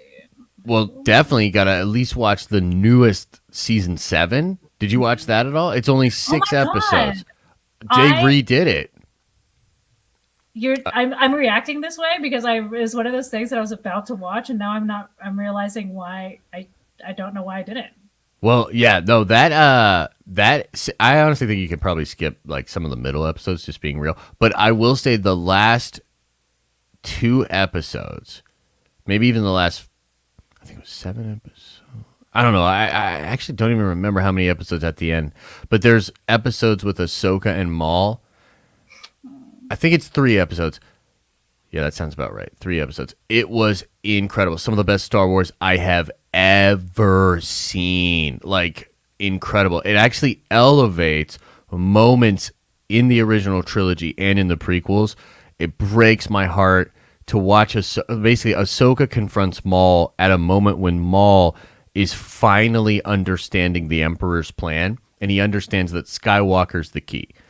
And he's telling Ahsoka to her face, I need your help to destroy Skywalker. Don't tell me. Okay, I won't tell you anymore. It is crazy, dude. I was like, dude, that's some good shit. So, yeah, definitely go check that out. Ryan Potter says, Disney shows are just for our heroes to get new costumes. Still waiting for a big-time story. Hey, look, he might not be wrong. It does seem like, and I'm afraid of this being the reality, that these are prologues rather than shows, merchandising opportunities, and sort of in-betweens to get us new costumes. I hate it when you can feel it. Like, who was the stormtrooper that the chick from Game of Thrones played? I can't remember her name. Gwendolyn Christie? Yeah, Gwendolyn Christie. Phasma. Yeah, but I was like watching her in the new Star Wars movies. I was like, because then I was like reading how they were like doing all this like retroactive like literature and stuff about it, and I was like, this just felt like a merchandising 100%. reveal. And I was just like, and you could just feel it, and I was like, guys, I don't. Dude, the worst one was the Sith Troopers. The worst one was the Sith Troopers for the Rise of Skywalker, because they made San Diego Comic-Con that year all about the Sith Troopers, right? And I remember telling people, I was like, this isn't going to be like all the other times. They might actually do something in the movie. Those troopers. They didn't do shit. Those sons of bitches. They didn't do anything. Oh my god, it was so frustrating. I got pulled in. And you're right. And you watch the movie and you're like, did I just watch a 30-second commercial? Because it's like always such a throwaway scene that you're like, what? Yeah. Yeah, it's a bummer. 30-second commercial? Definitely something that I'm less than fond of about Star Wars. Unfortunately, it does have a long tradition of doing that, so I guess I can't be super pissed. And like one of those things was Boba Fett, and they're now finally they're actually like doing shit with Boba. So it's like, maybe we just got to wait 40 years and we'll get some good Phasma stuff, right? That's always a fun Star Wars fandom fight where they're like, oh no, dude, Boba Fett is like, and you'd be like, guys, you know nothing about him, right? You don't know a thing. We don't know. Yeah, exactly. But he was so badass that like everybody was just like, you know what though? There's a lot of shit like that, like Dr. Fate. Like at some point we just got to realize Dr. Fate just has a dope helmet. Like literally, it's just pretty much the dope helmet. You know what I mean? So know what? I'm not super mad at it because it inspires them to like write to fit the fandom response. So like whatever. That's but a it great is point. funny because it's like I feel like, okay, you know what? Now that I'm thinking about it, like egg on our face because we're the fucking consumers that make them do this shit. Because every once in a while, the audience will just pick a thing that they're like, that I'm gonna buy a bunch of stuff about that, and they're like, 100%. Like that. I mean, even Baby Yoda, too. I don't think they really knew. Yeah. You know what I mean? Like, they probably... I felt like that was crafted in a Disney marketing lab. They're like, yes, a little bit of nostalgia, a totally, little bit of cuteness, a little bit of this, but make the perfect thing. But did they think it would literally be one of the most popular things in Star Wars? I don't know if they knew that. I think even probably before the show, they were like, it's possible people just say, what is this? A fake ass Yoda? You know what I mean? Like, you never know with Star Wars fans particularly. But man, did that work. Like, Baby Yoda is literally gold. Like, you know what I mean? Like, I kind of had like an opposite reaction. I felt like I had been tricked. You know, like I was in a simulation, right? And they knew everything about us, and so they made the perfect thing that would like speak to the larger audience. They were like, how do we get every single fan into one thing? We make them. Well, have you seen the some of the early concept art for him? No. Dude, it's so funny. Like, I think this happens a lot in Star Wars specifically. There is a lot of the fan art, like the concept art, that you look at it and you're like, this is hideous. And then, like, all of a sudden, there's this random one that just is Baby Yoda, and it's just adorable. And you're like, oh shit, like that. Holy shit. Because even as artists, we're trying to conceptualize it. Like, one of my favorite ones is, like, I actually have the shirt of one of the ugly ones. You know what I mean? Just because I think it's so funny looking and kind of horrible. But yeah. Right. I mean, that does sound like more like they just kind of stumbled onto the fact that they animated the perfect mixture of cuteness and nostalgia. And they're like, hold the fucking phone. Yep, and that happened a lot with. I mean, Star Wars got lucky because Ralph McQuarrie, he did some concept art that just then captures C-3PO in particular. Like, I've heard Daniels talk about this, where he was like, he saw that Ralph McQuarrie art staring at him, and the voice popped into his head, and the mannerisms started to like the art influenced him to the point where he continues to say to Ralph all the time, there's like, this whole thing is your fault. You know what I mean? Or like shit like that. It's really cool. Kyle Carter says, Darren as Wolverine or bust. Hashtag simpin' ain't easy. Well, Kyle, we appreciate you, man. Are you trying to say that I'm hairy? How dare you? Short, hairy, and hairy, and rude, and you like caring for little girls. And I am kind of hairy, but hey, man, you're talking to laser hair removal swore. You're talking to one hairy motherfucker over here, so it's all good. Well, I'm half white, half Asian, so it's like I have like white people hairiness, but with the thickness of Asian hair. Like, see, I just frankly have no combo excuse whatsoever, and I actually think most Polish people aren't even as hairy as I am. I feel like I got some. I feel like I got weird German hairiness kind of mixed in with my Polish hairiness, and it just is what it is. Drakkar, hairy bros, love to see it. Yep. Drakkar, $5 holler, no message. Appreciate the love though. Tommy Banana with the $5 holler says, "How you enjoying Den of Nerds, Darren? Hope it's nothing but love. Take my money." Yeah, how are you enjoying your time with us so far? I am enjoying the Den of Nerds a lot. I mean, I've talked about this a little bit, but I feel like it was kind of exactly what I was looking for. I felt like there was kind of a creative void in my life for this weird skill and compulsion I have to never shut the fuck up. And then Josh kind of came out of nowhere and came with a really fun and amazing opportunity to stretch this muscle every week. And the community here has been honestly amazing. It's been a little daunting and a little scary coming into a community that didn't ask for me to be here and has no idea who I am. But all in all, it's been absolutely lovely. Yeah, no, we love having you here. Yeah, as we figure it out. As we figure it out, indeed. And I've been sort of stretched into like a million different directions as well. Yeah. But I mean, frankly, like I was pretty adamant about working with Darren. I actually had seen a lot of her videos around the time of Infinity War and Endgame. I always thought she was super talented, and she clearly had something to say, which is always important. So Yeah, we really like Darren's takes. We think that the whole team needs to sort of upgrade and develop, and we're very grateful to like have Darren as a part of that. So a lot of good stuff happening. I'm excited for it. I'm super pumped, and I think by the time, hopefully, knock on wood, by the time the world hopefully gets back to normal, and we can get back into these cons, I look forward to doing a live show with you. I look forward to meeting fans with you and some of the team, and just having fun as nerds together, man. You know what I mean? Like, life is hard. Life can be cruel in some ways, and I think this nerdy shit, we're all basically here because something about this nerdy shit resonates, and I'm real passionate about making that the bedrock of why we do what we do. You know, we're not always going to agree, and a lot of this stuff happens downwind of politics, culture, war, crazy stuff out there. But I think as much as we can, we try to just focus on that nerdy shit, man, and what we love. One thing I really do appreciate, shout out to the Nerdvengers again, is that this is a community that I think accepts openness, growth, and like vacillating and changing opinions. Like, but the nerd community can be very unforgiving, honestly. It's like, they're very like, first impression, cut you don't agree with me, bye.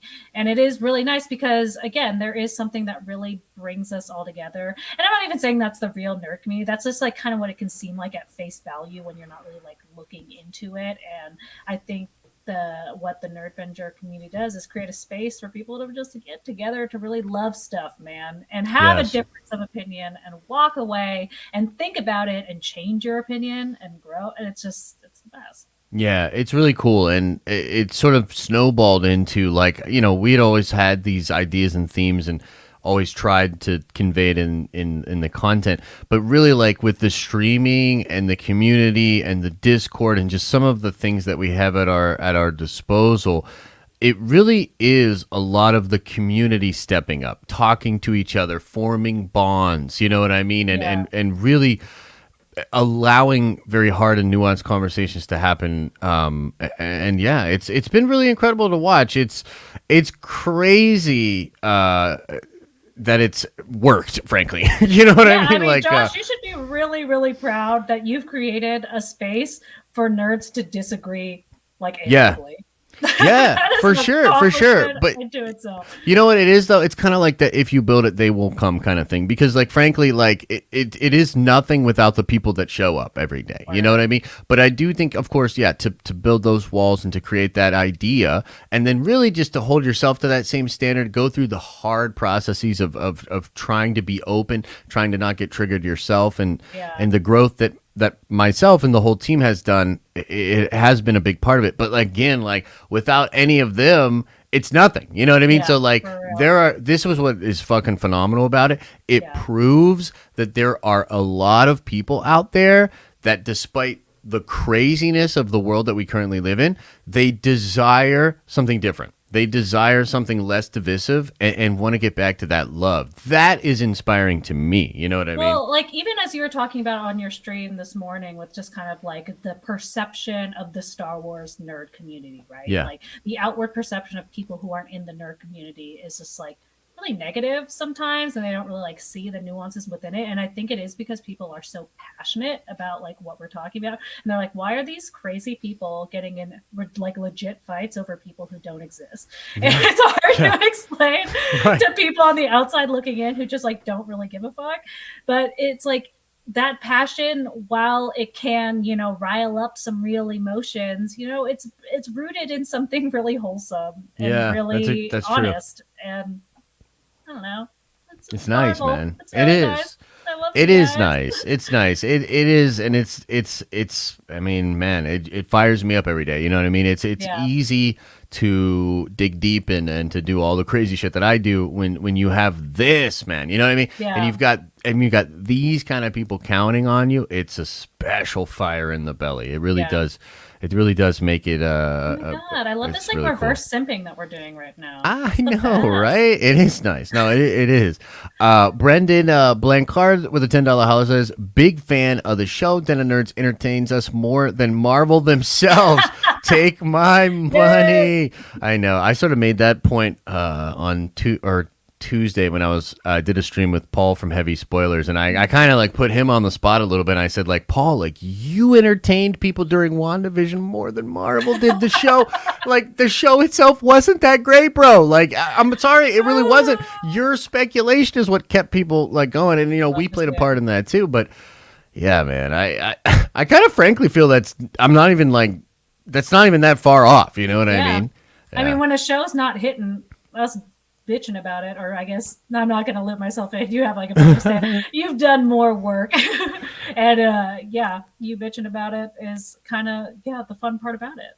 Yeah, it can when be it's not hitting. You're right, hitting, exactly. Josh. It can be cathartic. It can be whatever for people. So it is what it is. John Walker comes in again and says, "I'm ready to be a team player and be a NERDVENGER US." John Walker, as long as you be respectful, so we're probably going to take that shield, but you're welcome in the NERDVENGERS.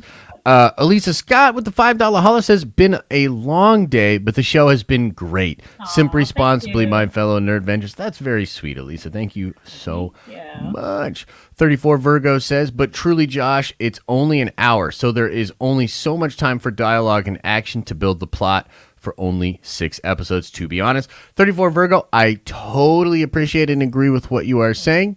For me personally, I kind of wish it was a little bit more on the action side of things. However, let me be super fair about this. Frankly, Marvel, especially because of Chris Claremont and a lot of different people that were killing it on the X-Men, Marvel did make a shift into more soap opera, long-form storytelling that did focus more on the characters. And a lot of Marvel's success comes from that. So I agree that even for a comic book fan, even for a hardcore Marvel comic book fan, you may be set up to actually accept more soap opera type stuff and less action. But I personally just come from more of a school where I think you can do both. You can have them talking during fighting, and different things like that. So I'm a big show don't tell person. But 34 Virgo, I do understand where you're coming from. Didn't we predict that we thought that this last week would be more action heavy, and then it wasn't? Yes, unfortunately, that was the case. Yeah, but here's the hoping that the last two. We'll predict it again. You know what? One more time. This one's going to be the action heavy one, even though this is the one that he literally said we're going to cry. But it'll be the one. Yes, for sure. Okay, this is an interesting one for you. Joe says, Darren, Stormlight Archives, almost done with book 1. Who is your favorite character, and why is it Kaladin? Is Kaladin the one that was the runner? Yeah, he's like the main character. Kaladin is not my favorite character, but it's okay. You're going to see why. And not in a bad way, but I think one of the things that, why am I talking like this? Who am I? Professor X, Jesus Christ. One of the things that Brandon Sanderson is so masterful is that he never lets anyone stay your favorite character. Cool. He rotates the focus and the growth and the kind of trials and tribulations. So it's you'll be oh God, this person's a thick and shit. And then when you're reading the first, I think 2 books, you're just oh, Kaladin's still badass. Hell yeah, Kaladin. And then you start reading the books and you're oh, Kaladin, you're so fucking annoying. God, and you start getting annoyed and frustrated with him, but that's all on purpose. He just rotates the character's growth and arcs in a way where everyone kind of has their moment to shine, and at the end of it, everyone is so well-rounded and so just fleshed out. You're just I love everyone for all their different reasons and different. I love. Who's the guy with the A name? The Adolin? Main Adolin with the armor, right? So he is the big general's son. Oh, I love him. Actually, he wanted to be. Yeah. So isn't he the one that he has the shard blade and the shard armor, I believe. A lot of the rich people do. Yeah, in the first book, he's sort of out there with he's out there with those monk-like people. They've been out there kind of, it's almost like Afghanistan, right? Where they've been warring there for so long. And he is one of the main kings, so to speak, right out there, right? No. So there's Okay. there's like a bunch of different factions like within the nobility. There is like a king of their country. Well, because one of them gets assassinated. That's sort of what sets off the war with those people. Is So the like that would, if you're talking about Adolin, we might be thinking about a different character because like Adolin's dad's brother gets assassinated. So he was the king. He gets assassinated. His son becomes king. His son's kind of a piece of shit. Not a piece of shit, just kind of like he's just not smart. Yeah. He's just not cool. He's not the kind of king that people want. And then Dalinar is kind of like the general that also. Dalinar. That's who you're thinking. That's what I'm thinking of. I love that dude. I love that character. And he gets, and again, you like, there are certain parts where you're like, Dalinar, be my dad. And then there's other parts where you're like, Dalinar, get it together. And so it's like, it's so. Because he's having visions, right? He's breaking down a little bit. He's having visions of these other gods. And then that one vision that he has is crazy at the end of book 1. Yeah. But anyway, anyway, I'll get back to the super chats. Book talk, but it's like the best, you guys. Everyone should read this book. It's fantastic. Yeah, it's real good. I actually want to get back into the second one here. Carter says, Josh, I've been wanting to tell you this for a while, but I haven't been able to make a live stream until now. Boner joke definitely was a letdown. Carter, appreciate you, man. Appreciate the love, and yeah, man, I'm still not over that boner. And some people get mad at me. I'm just not over the boner. I got a lot of butt hurt from the boner. Pause. Jack says, for the $10 holler, messed up on my super chat earlier. Meant to say, I watch your streams every day after work and love the content. Still want to be a Nerdvenger someday. Jack, honestly, brother, sending in super chats like this, just watching the content. Here's here's where I'm at with it. You guys don't owe us anything. There's so much entertainment out there in the world. Honestly, you just taking the time to watch our shit, that's huge. That's huge, frankly. Any kind of super chat and support like this, I mean, this is incredible. The membership is a nice, very nice thing for us. But dude, for real, it's not a big deal. By the way, let me just take this moment to say, okay, broke Vengers, right?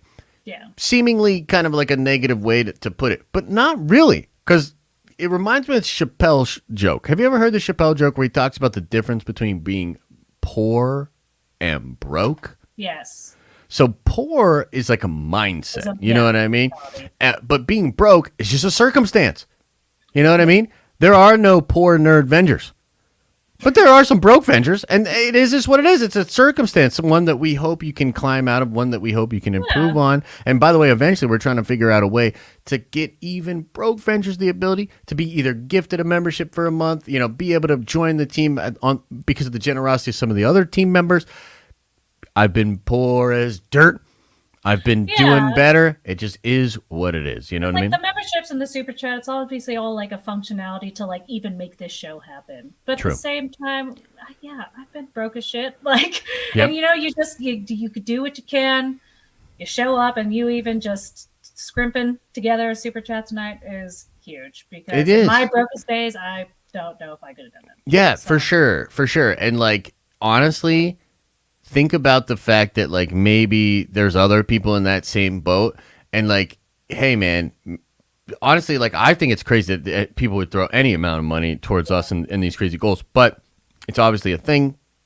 I shoulder that responsibility, but it's just awesome that if you really think about what that means, this is a person that is just finding all of this value in what we're doing. Is coming to this stream and just wants to have that be known again. I mean, that's meaningful. That means we're doing something right. So really do appreciate that, and Jack. I understand it's all about what you can do. I'm a person who likes to donate to Patreons and stuff like that, but I could only do that once I started having money. But it is a thing where it just I totally get that thing where I see a creator and I'm like, I want more.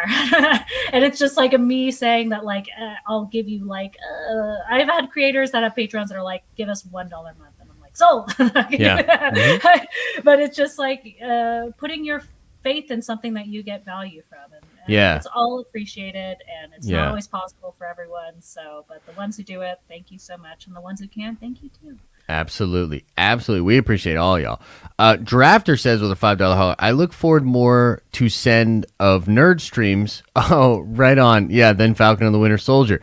WandaVision had me way more hooked. Looking forward to Bad Batch. Yeah, Drafter, it is what it is, man. Look, like I was kind of explaining before, there's a ton of like great people. They're not haters. They're good. They're good people. They like good entertainment. For whatever reason, Falcon and the Winter Soldier is just not hitting for them. It is what it is. Really hoping that it brings it home. And either way, like we got Bad Batch coming, we got Loki coming. So much fun, Loki's nerdy gonna stuff. Be so good. I can't wait. I'm I can't wait. Hyped. Yeah, I'm very, hyped for very that cool.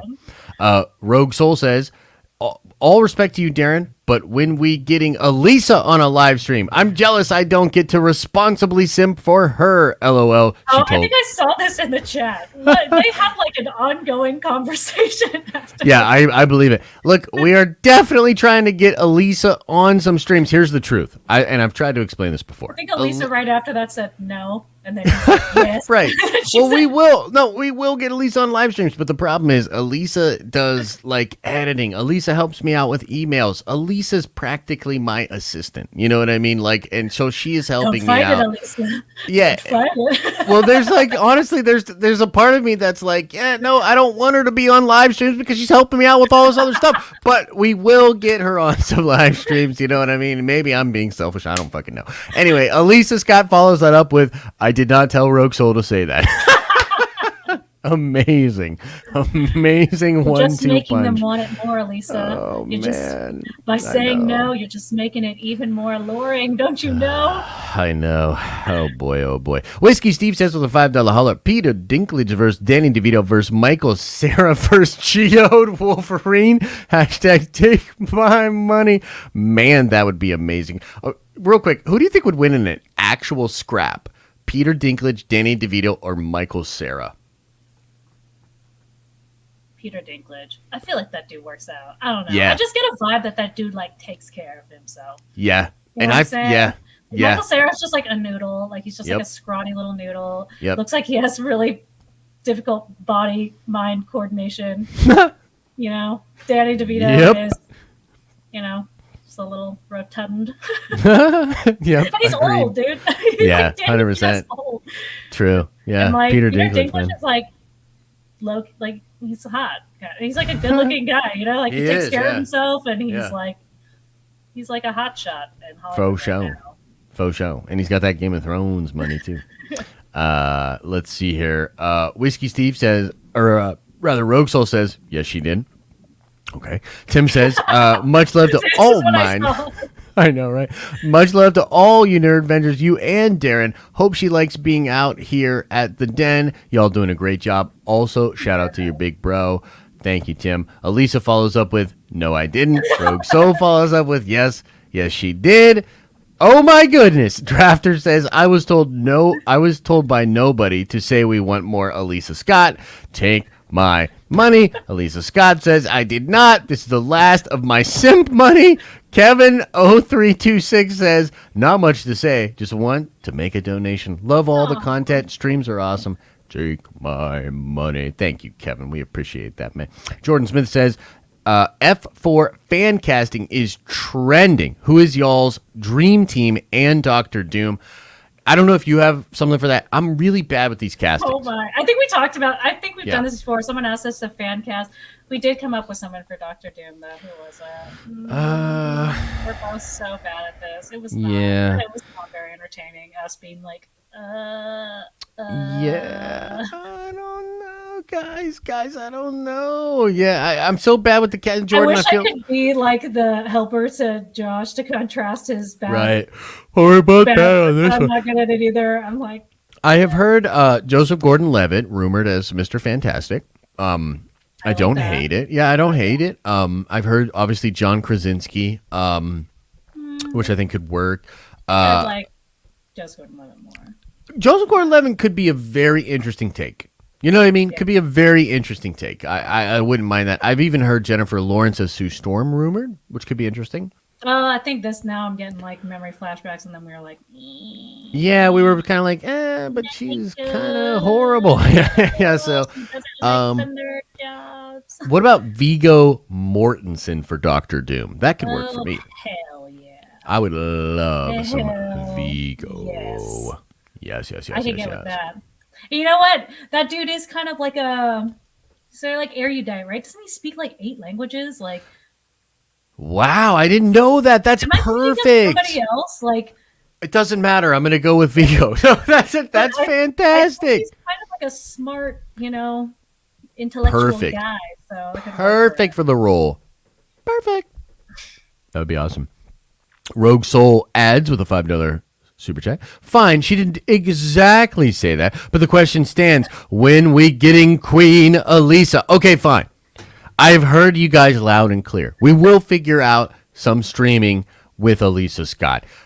Holy crap! An intro stream, at least. Yeah, we'll figure something out. Again, she's helping me with all this other crap. You guys don't understand all the stuff that goes on behind the scenes. Just a live stream of her doing Yeah, you guys want to have me stream her answering emails? Because that's what's going to happen now.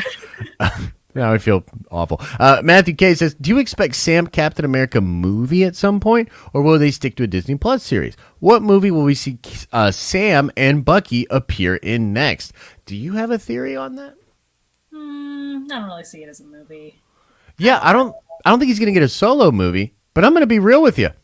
I think you're going to see Sam Wilson as Captain America in the next Spider-Man movie. I think you're going to see it. I think I could definitely see him in more ensemble movies. Yeah. As like a solo one, I don't know so much. Dude, no reason to do a solo. I mean, frankly, especially after this whole show, right? Like, if anything, like, put him with some other Avengers and let's make a freaking comic book happen. You know what I mean? I definitely say this is not the end for Anthony Mackie. Why did I say Anthony like Anthony? Anthony Mackie. This is not the end for Anthony Mackie. He's too damn good. Yeah, for sure. He likes it, and he's doing great. And he is doing great. Absolutely. He's got a long Marvel career ahead of him. Agreed. Ray Skymunker says, Josh, stop rambling and get to the real questions here. Darren, you're gorgeous and your makeup is always on point. Give us a breakdown. By the way, you were born to cosplay as Pocahontas. Hashtag NERDVENGERS. Actually, it's funny. We were talking about this before we went live. Darren's going to help me actually do makeup. I know it sounds crazy, but I was trying to explain like concealer and stuff to him, and just just elevating your look, not actual makeup, taking care of the eyebrows, doing a little bit here, a little bit there.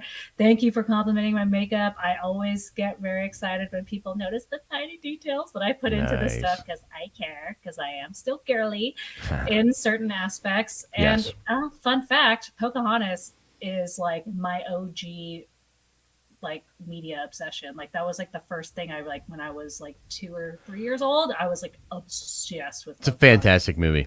And I loved her, so I would just dress up like her all the time, and I thought I was her. And then I started, and Pocahontas is what got me into historical fiction, which is what got me into nerd stuff, because I was just started reading all these historical books about Native Americans. And then I went to the library and checked out a book about Pocahontas and got a rude awakening when I was 6 or 7 years old. What the fuck?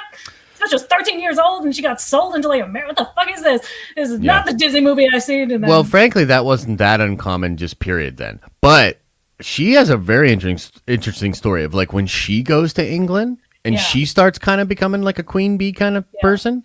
There's a lot of interesting stuff there with that whole thing. But no, I mean, John was probably kind of predatory. Let's be real. You know what I mean? Yeah, he was an old ass man. She was 30. It was just all around for 6-7-year-old Darren renting a library book was not the story. It was not the Disney film that you watched. Yeah, but it got me into historical fiction, which made me realize that I like world building, which got me into the X-Men and Harry Potter and Star Wars. Boom, there you go. Pocahontas was the gateway. So there you go. And Ray, what I was basically saying was, I think we might do a blog or something where Darren helps me figure out my makeup. That'll be a little fun video that we do together. Maybe we'll put it behind the scenes or put it on the Discord or something. Yeah, I'm trying to figure out his undertones, guys. Yeah, man. What are my undertones besides rage? Rogue Soul with a $5 holla says, but seriously, I'd like to talk to Chet's manager. I don't know when he updates the books, but I haven't gotten Nerdcoin for my supers this morning. Are you serious? Okay, I will look into that, Rogue Soul. And by the way, I'm actually planning a nice chunk of my day to focus on some Nerdcoin stuff tomorrow. Today was just kind of a busy day getting those multiple vids out and working on all that other stuff. But by Saturday, we'll have some cool stuff to share. J Slide 805, love the name, says contributing to the Simp War. Y'all are awesome. Thank you for what you do. Appreciate you. Kyle says, do you think we'll ever see Ursa Major in the MCU? I sure hope so. Love big old bear characters, so why not? That'd be awesome. Have you ever seen Ursa Major? She's just basically a big old bear. Just a For real, it's like a big old bear. It's like something out of Tekken. Like she's just, love that. I like those weird, like kind of random, like it's kind of like just like a random, like why is this random weird beast thing here? Like, yes, because it's fun, bro. It's weird. Did you also know that John Walker was a West Coast Avenger for a while? He was on the West Coast Avengers. In fact, they made him into the Captain America of the West Coast Avengers, and he was actually decent at it, but he considered it a fucking insult. It's like hilarious, dude. Like there's so much more with John from comics that like You know, like a whole, just a long lineage of a chip on his shoulder. Just dude, for not real. Being enough, just like slowly getting more upset. Yeah, it's salty, and he's done some great things too. It's very interesting. Drafter says, Josh, are you related to Billy Joe from Green Day? There's a striking resemblance. I've been told that my entire life, actually, but no, we're not related. Yeah. I know. It's a little crazy. You know, that's the first concert I ever went to when I was 11. I used to be like, love with Green Day. Of course. They were fantastic, dude, from Cheshire Cat on. I mean, they were rocking it, man. Doing good stuff.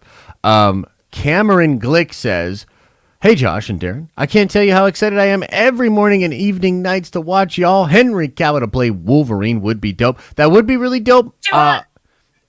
Too hot, yeah. Too hot, too tall. Too hot, too tall, probably. How tall is he, though? I mean, he looks Might not tall. be too tall. That may just be his handsome Superman aura. Like, I well, don't know. Affleck's like, what, 6'4" or whatever, and he's definitely way up. 6'4"? Yeah, dude. Affleck's a beast. He gives off short man energy. It's totally opposite. Are you serious? Have you ever seen his Batman standing next to people? I know, but like him as a human being, I'm like, he doesn't seem that tall, but maybe it's because he's just like, that's true. I see all actually, those memes of him smoking cigarettes, like, I think I've only ever known that he was 6'4" because of the Batman shit. But no, he's gigantic.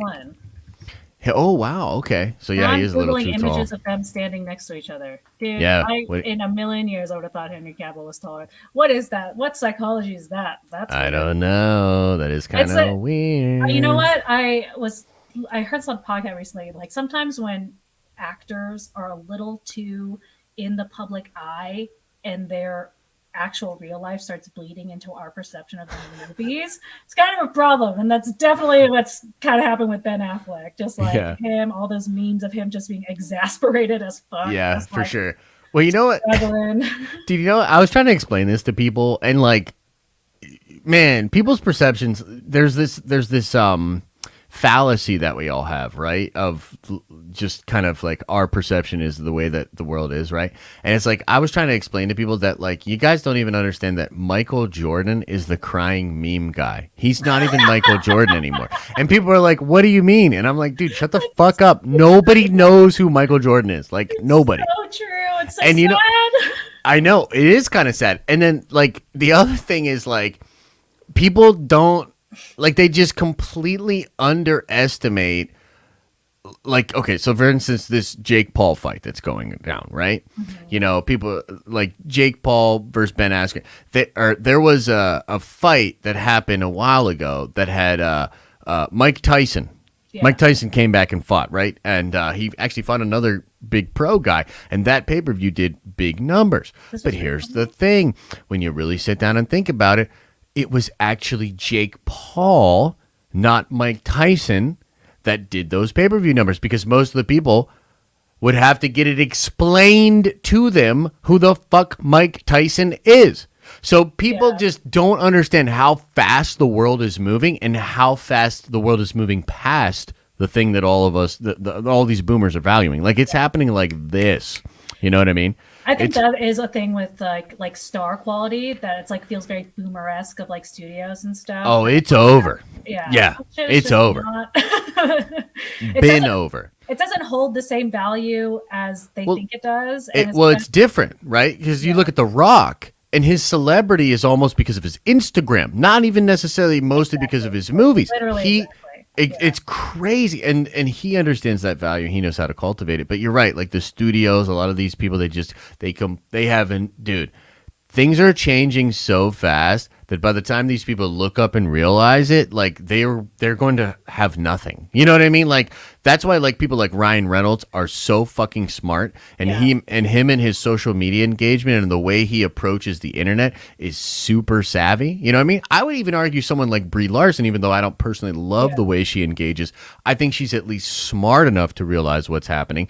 You know what I mean? And engaging in it. To engage a lot or not at all. Yeah. It's like people have to either know nothing about you or they have to like love you for who you are in your online persona. Because I think the only way to be like, not the only way, but what I've seen now with like successful, serious actors is they're the kind of people that you have no idea who they are or what's going on in their personal life, who they're dating, what's up. They're very private. It's kind of like Beyonce, right? Beyonce just comes out, drops an album. We're like, oh shit, Beyonce. And right. but we don't know anything about her. She's been able to keep that brand strong.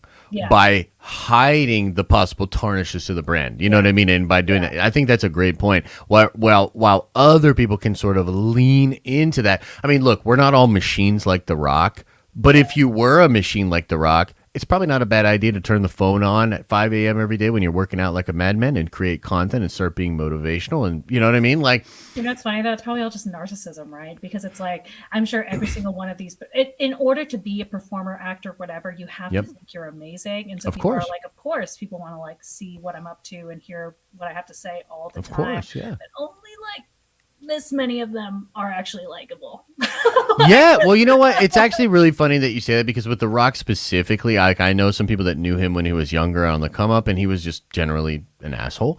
But here's the thing: you know what's funny is I just watched. I got to go down the fight road a little bit just because a lot of like fighting stuff is on my mind. But there was a recent story. You know who Conor McGregor is, right? Yeah. So Conor McGregor just stepped into it big time in a way that I don't think he actually even fully understands. He made an agreement, a verbal agreement, that he was going to give $500,000 to the charity of the dude that he fought last time, okay? He said this. It was a good gestured thing. And here's the thing. Nobody in their right fucking mind thinks Conor gives a shit about some charity doing whatever. It was a $500,000 PR investment to make him look a little bit better after, frankly, a lot of horrible accusations and punching an old man in Ireland and all this other bad PR. He knew what it was. We knew what it was, but it still bought him some good PR. It recently came out that he actually never paid that $500,000. Now he's in a whole shitstorm, a whole new world of bad PR. And you know what it is?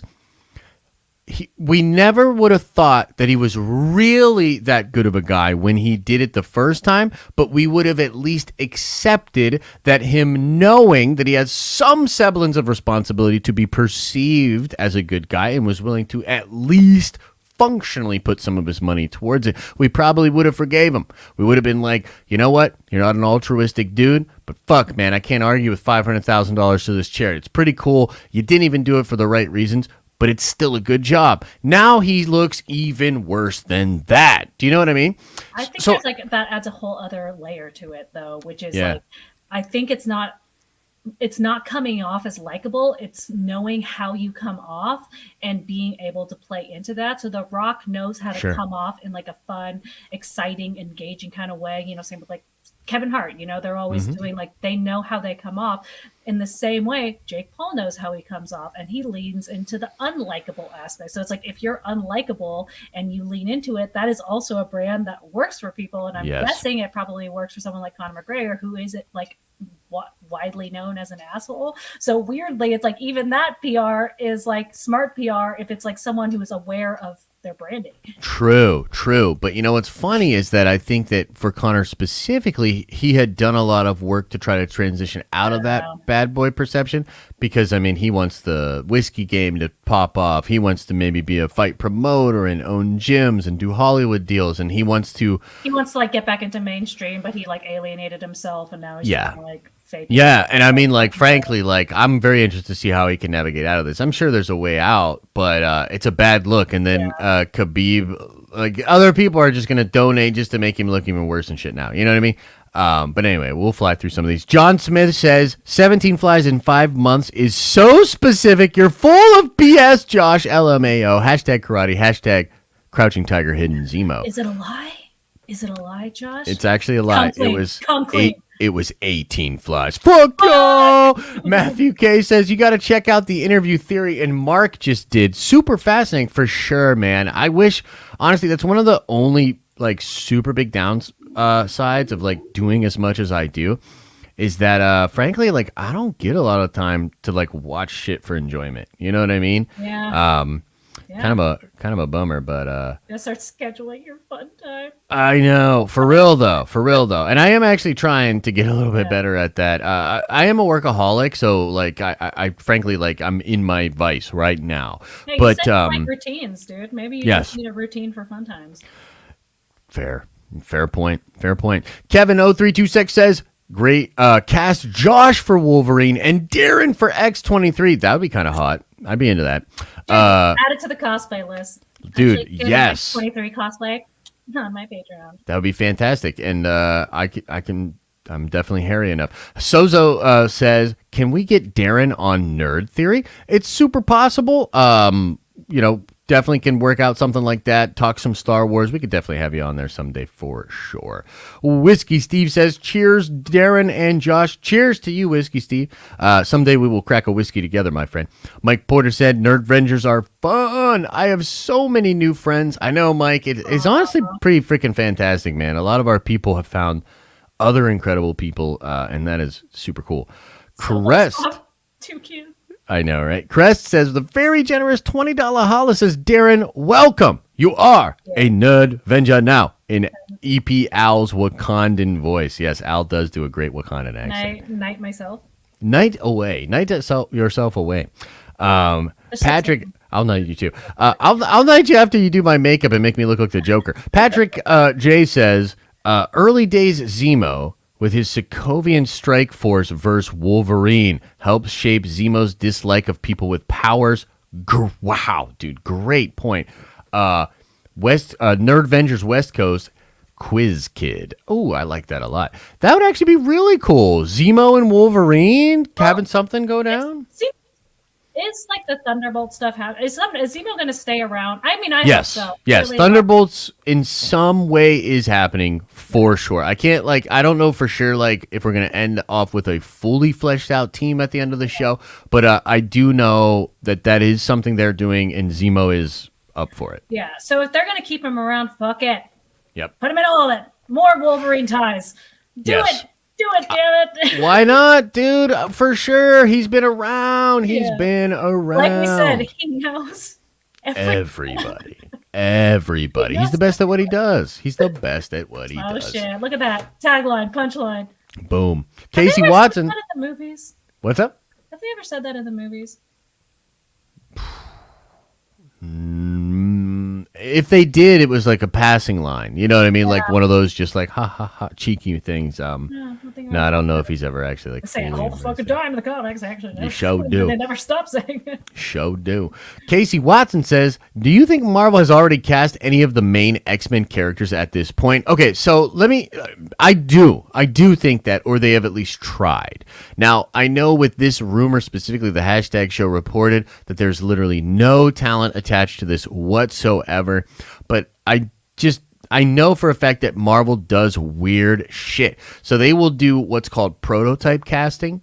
So like sometimes they will cast someone that they know won't actually be playing the role, but they're trying to do either like reading with other actors or even just getting some dialogue out there or scene shot, concept stuff. So they do a lot of weird stuff like that. But I mean, when it comes to the X-Men, my personal take is that entire team is working pretty diligently on a lot of different stuff that probably will start to leak out in the next like 3 to 4 months. And I mean, there's just no way they haven't had people that they've like wanted for it. For sure, dude. Of course. I agree with you 100%. I agree with you 100%. And also, it is heavily rumored that this Wolverine show will be announced at D23 later this year. You know what I mean? Okay. So, like, if that's the case, you got to be damn sure they know at least who they want for certain people in the show. You know, contracts and negotiations are a different thing. But Lord Vito says, did someone give that boner joke a blue chill or a blue chew? Because it's still going strong. JK, love y'all. No, that's such a great point, man. I was talking to Paul a little bit about this, and he was like, at what point did people realize the Mephisto and boner jokes are not just constantly funny? And I was like, Paul, they don't. You know what I mean? Like, I don't know what you want me. It's the internet. The internet's going to internet. You know what I mean? It's just blue chewing its way to more butthurt for me.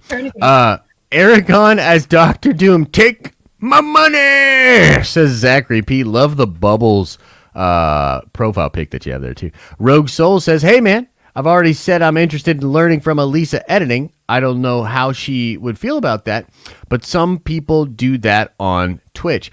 Yeah, that's actually not a bad idea at all. You know, her doing some streaming.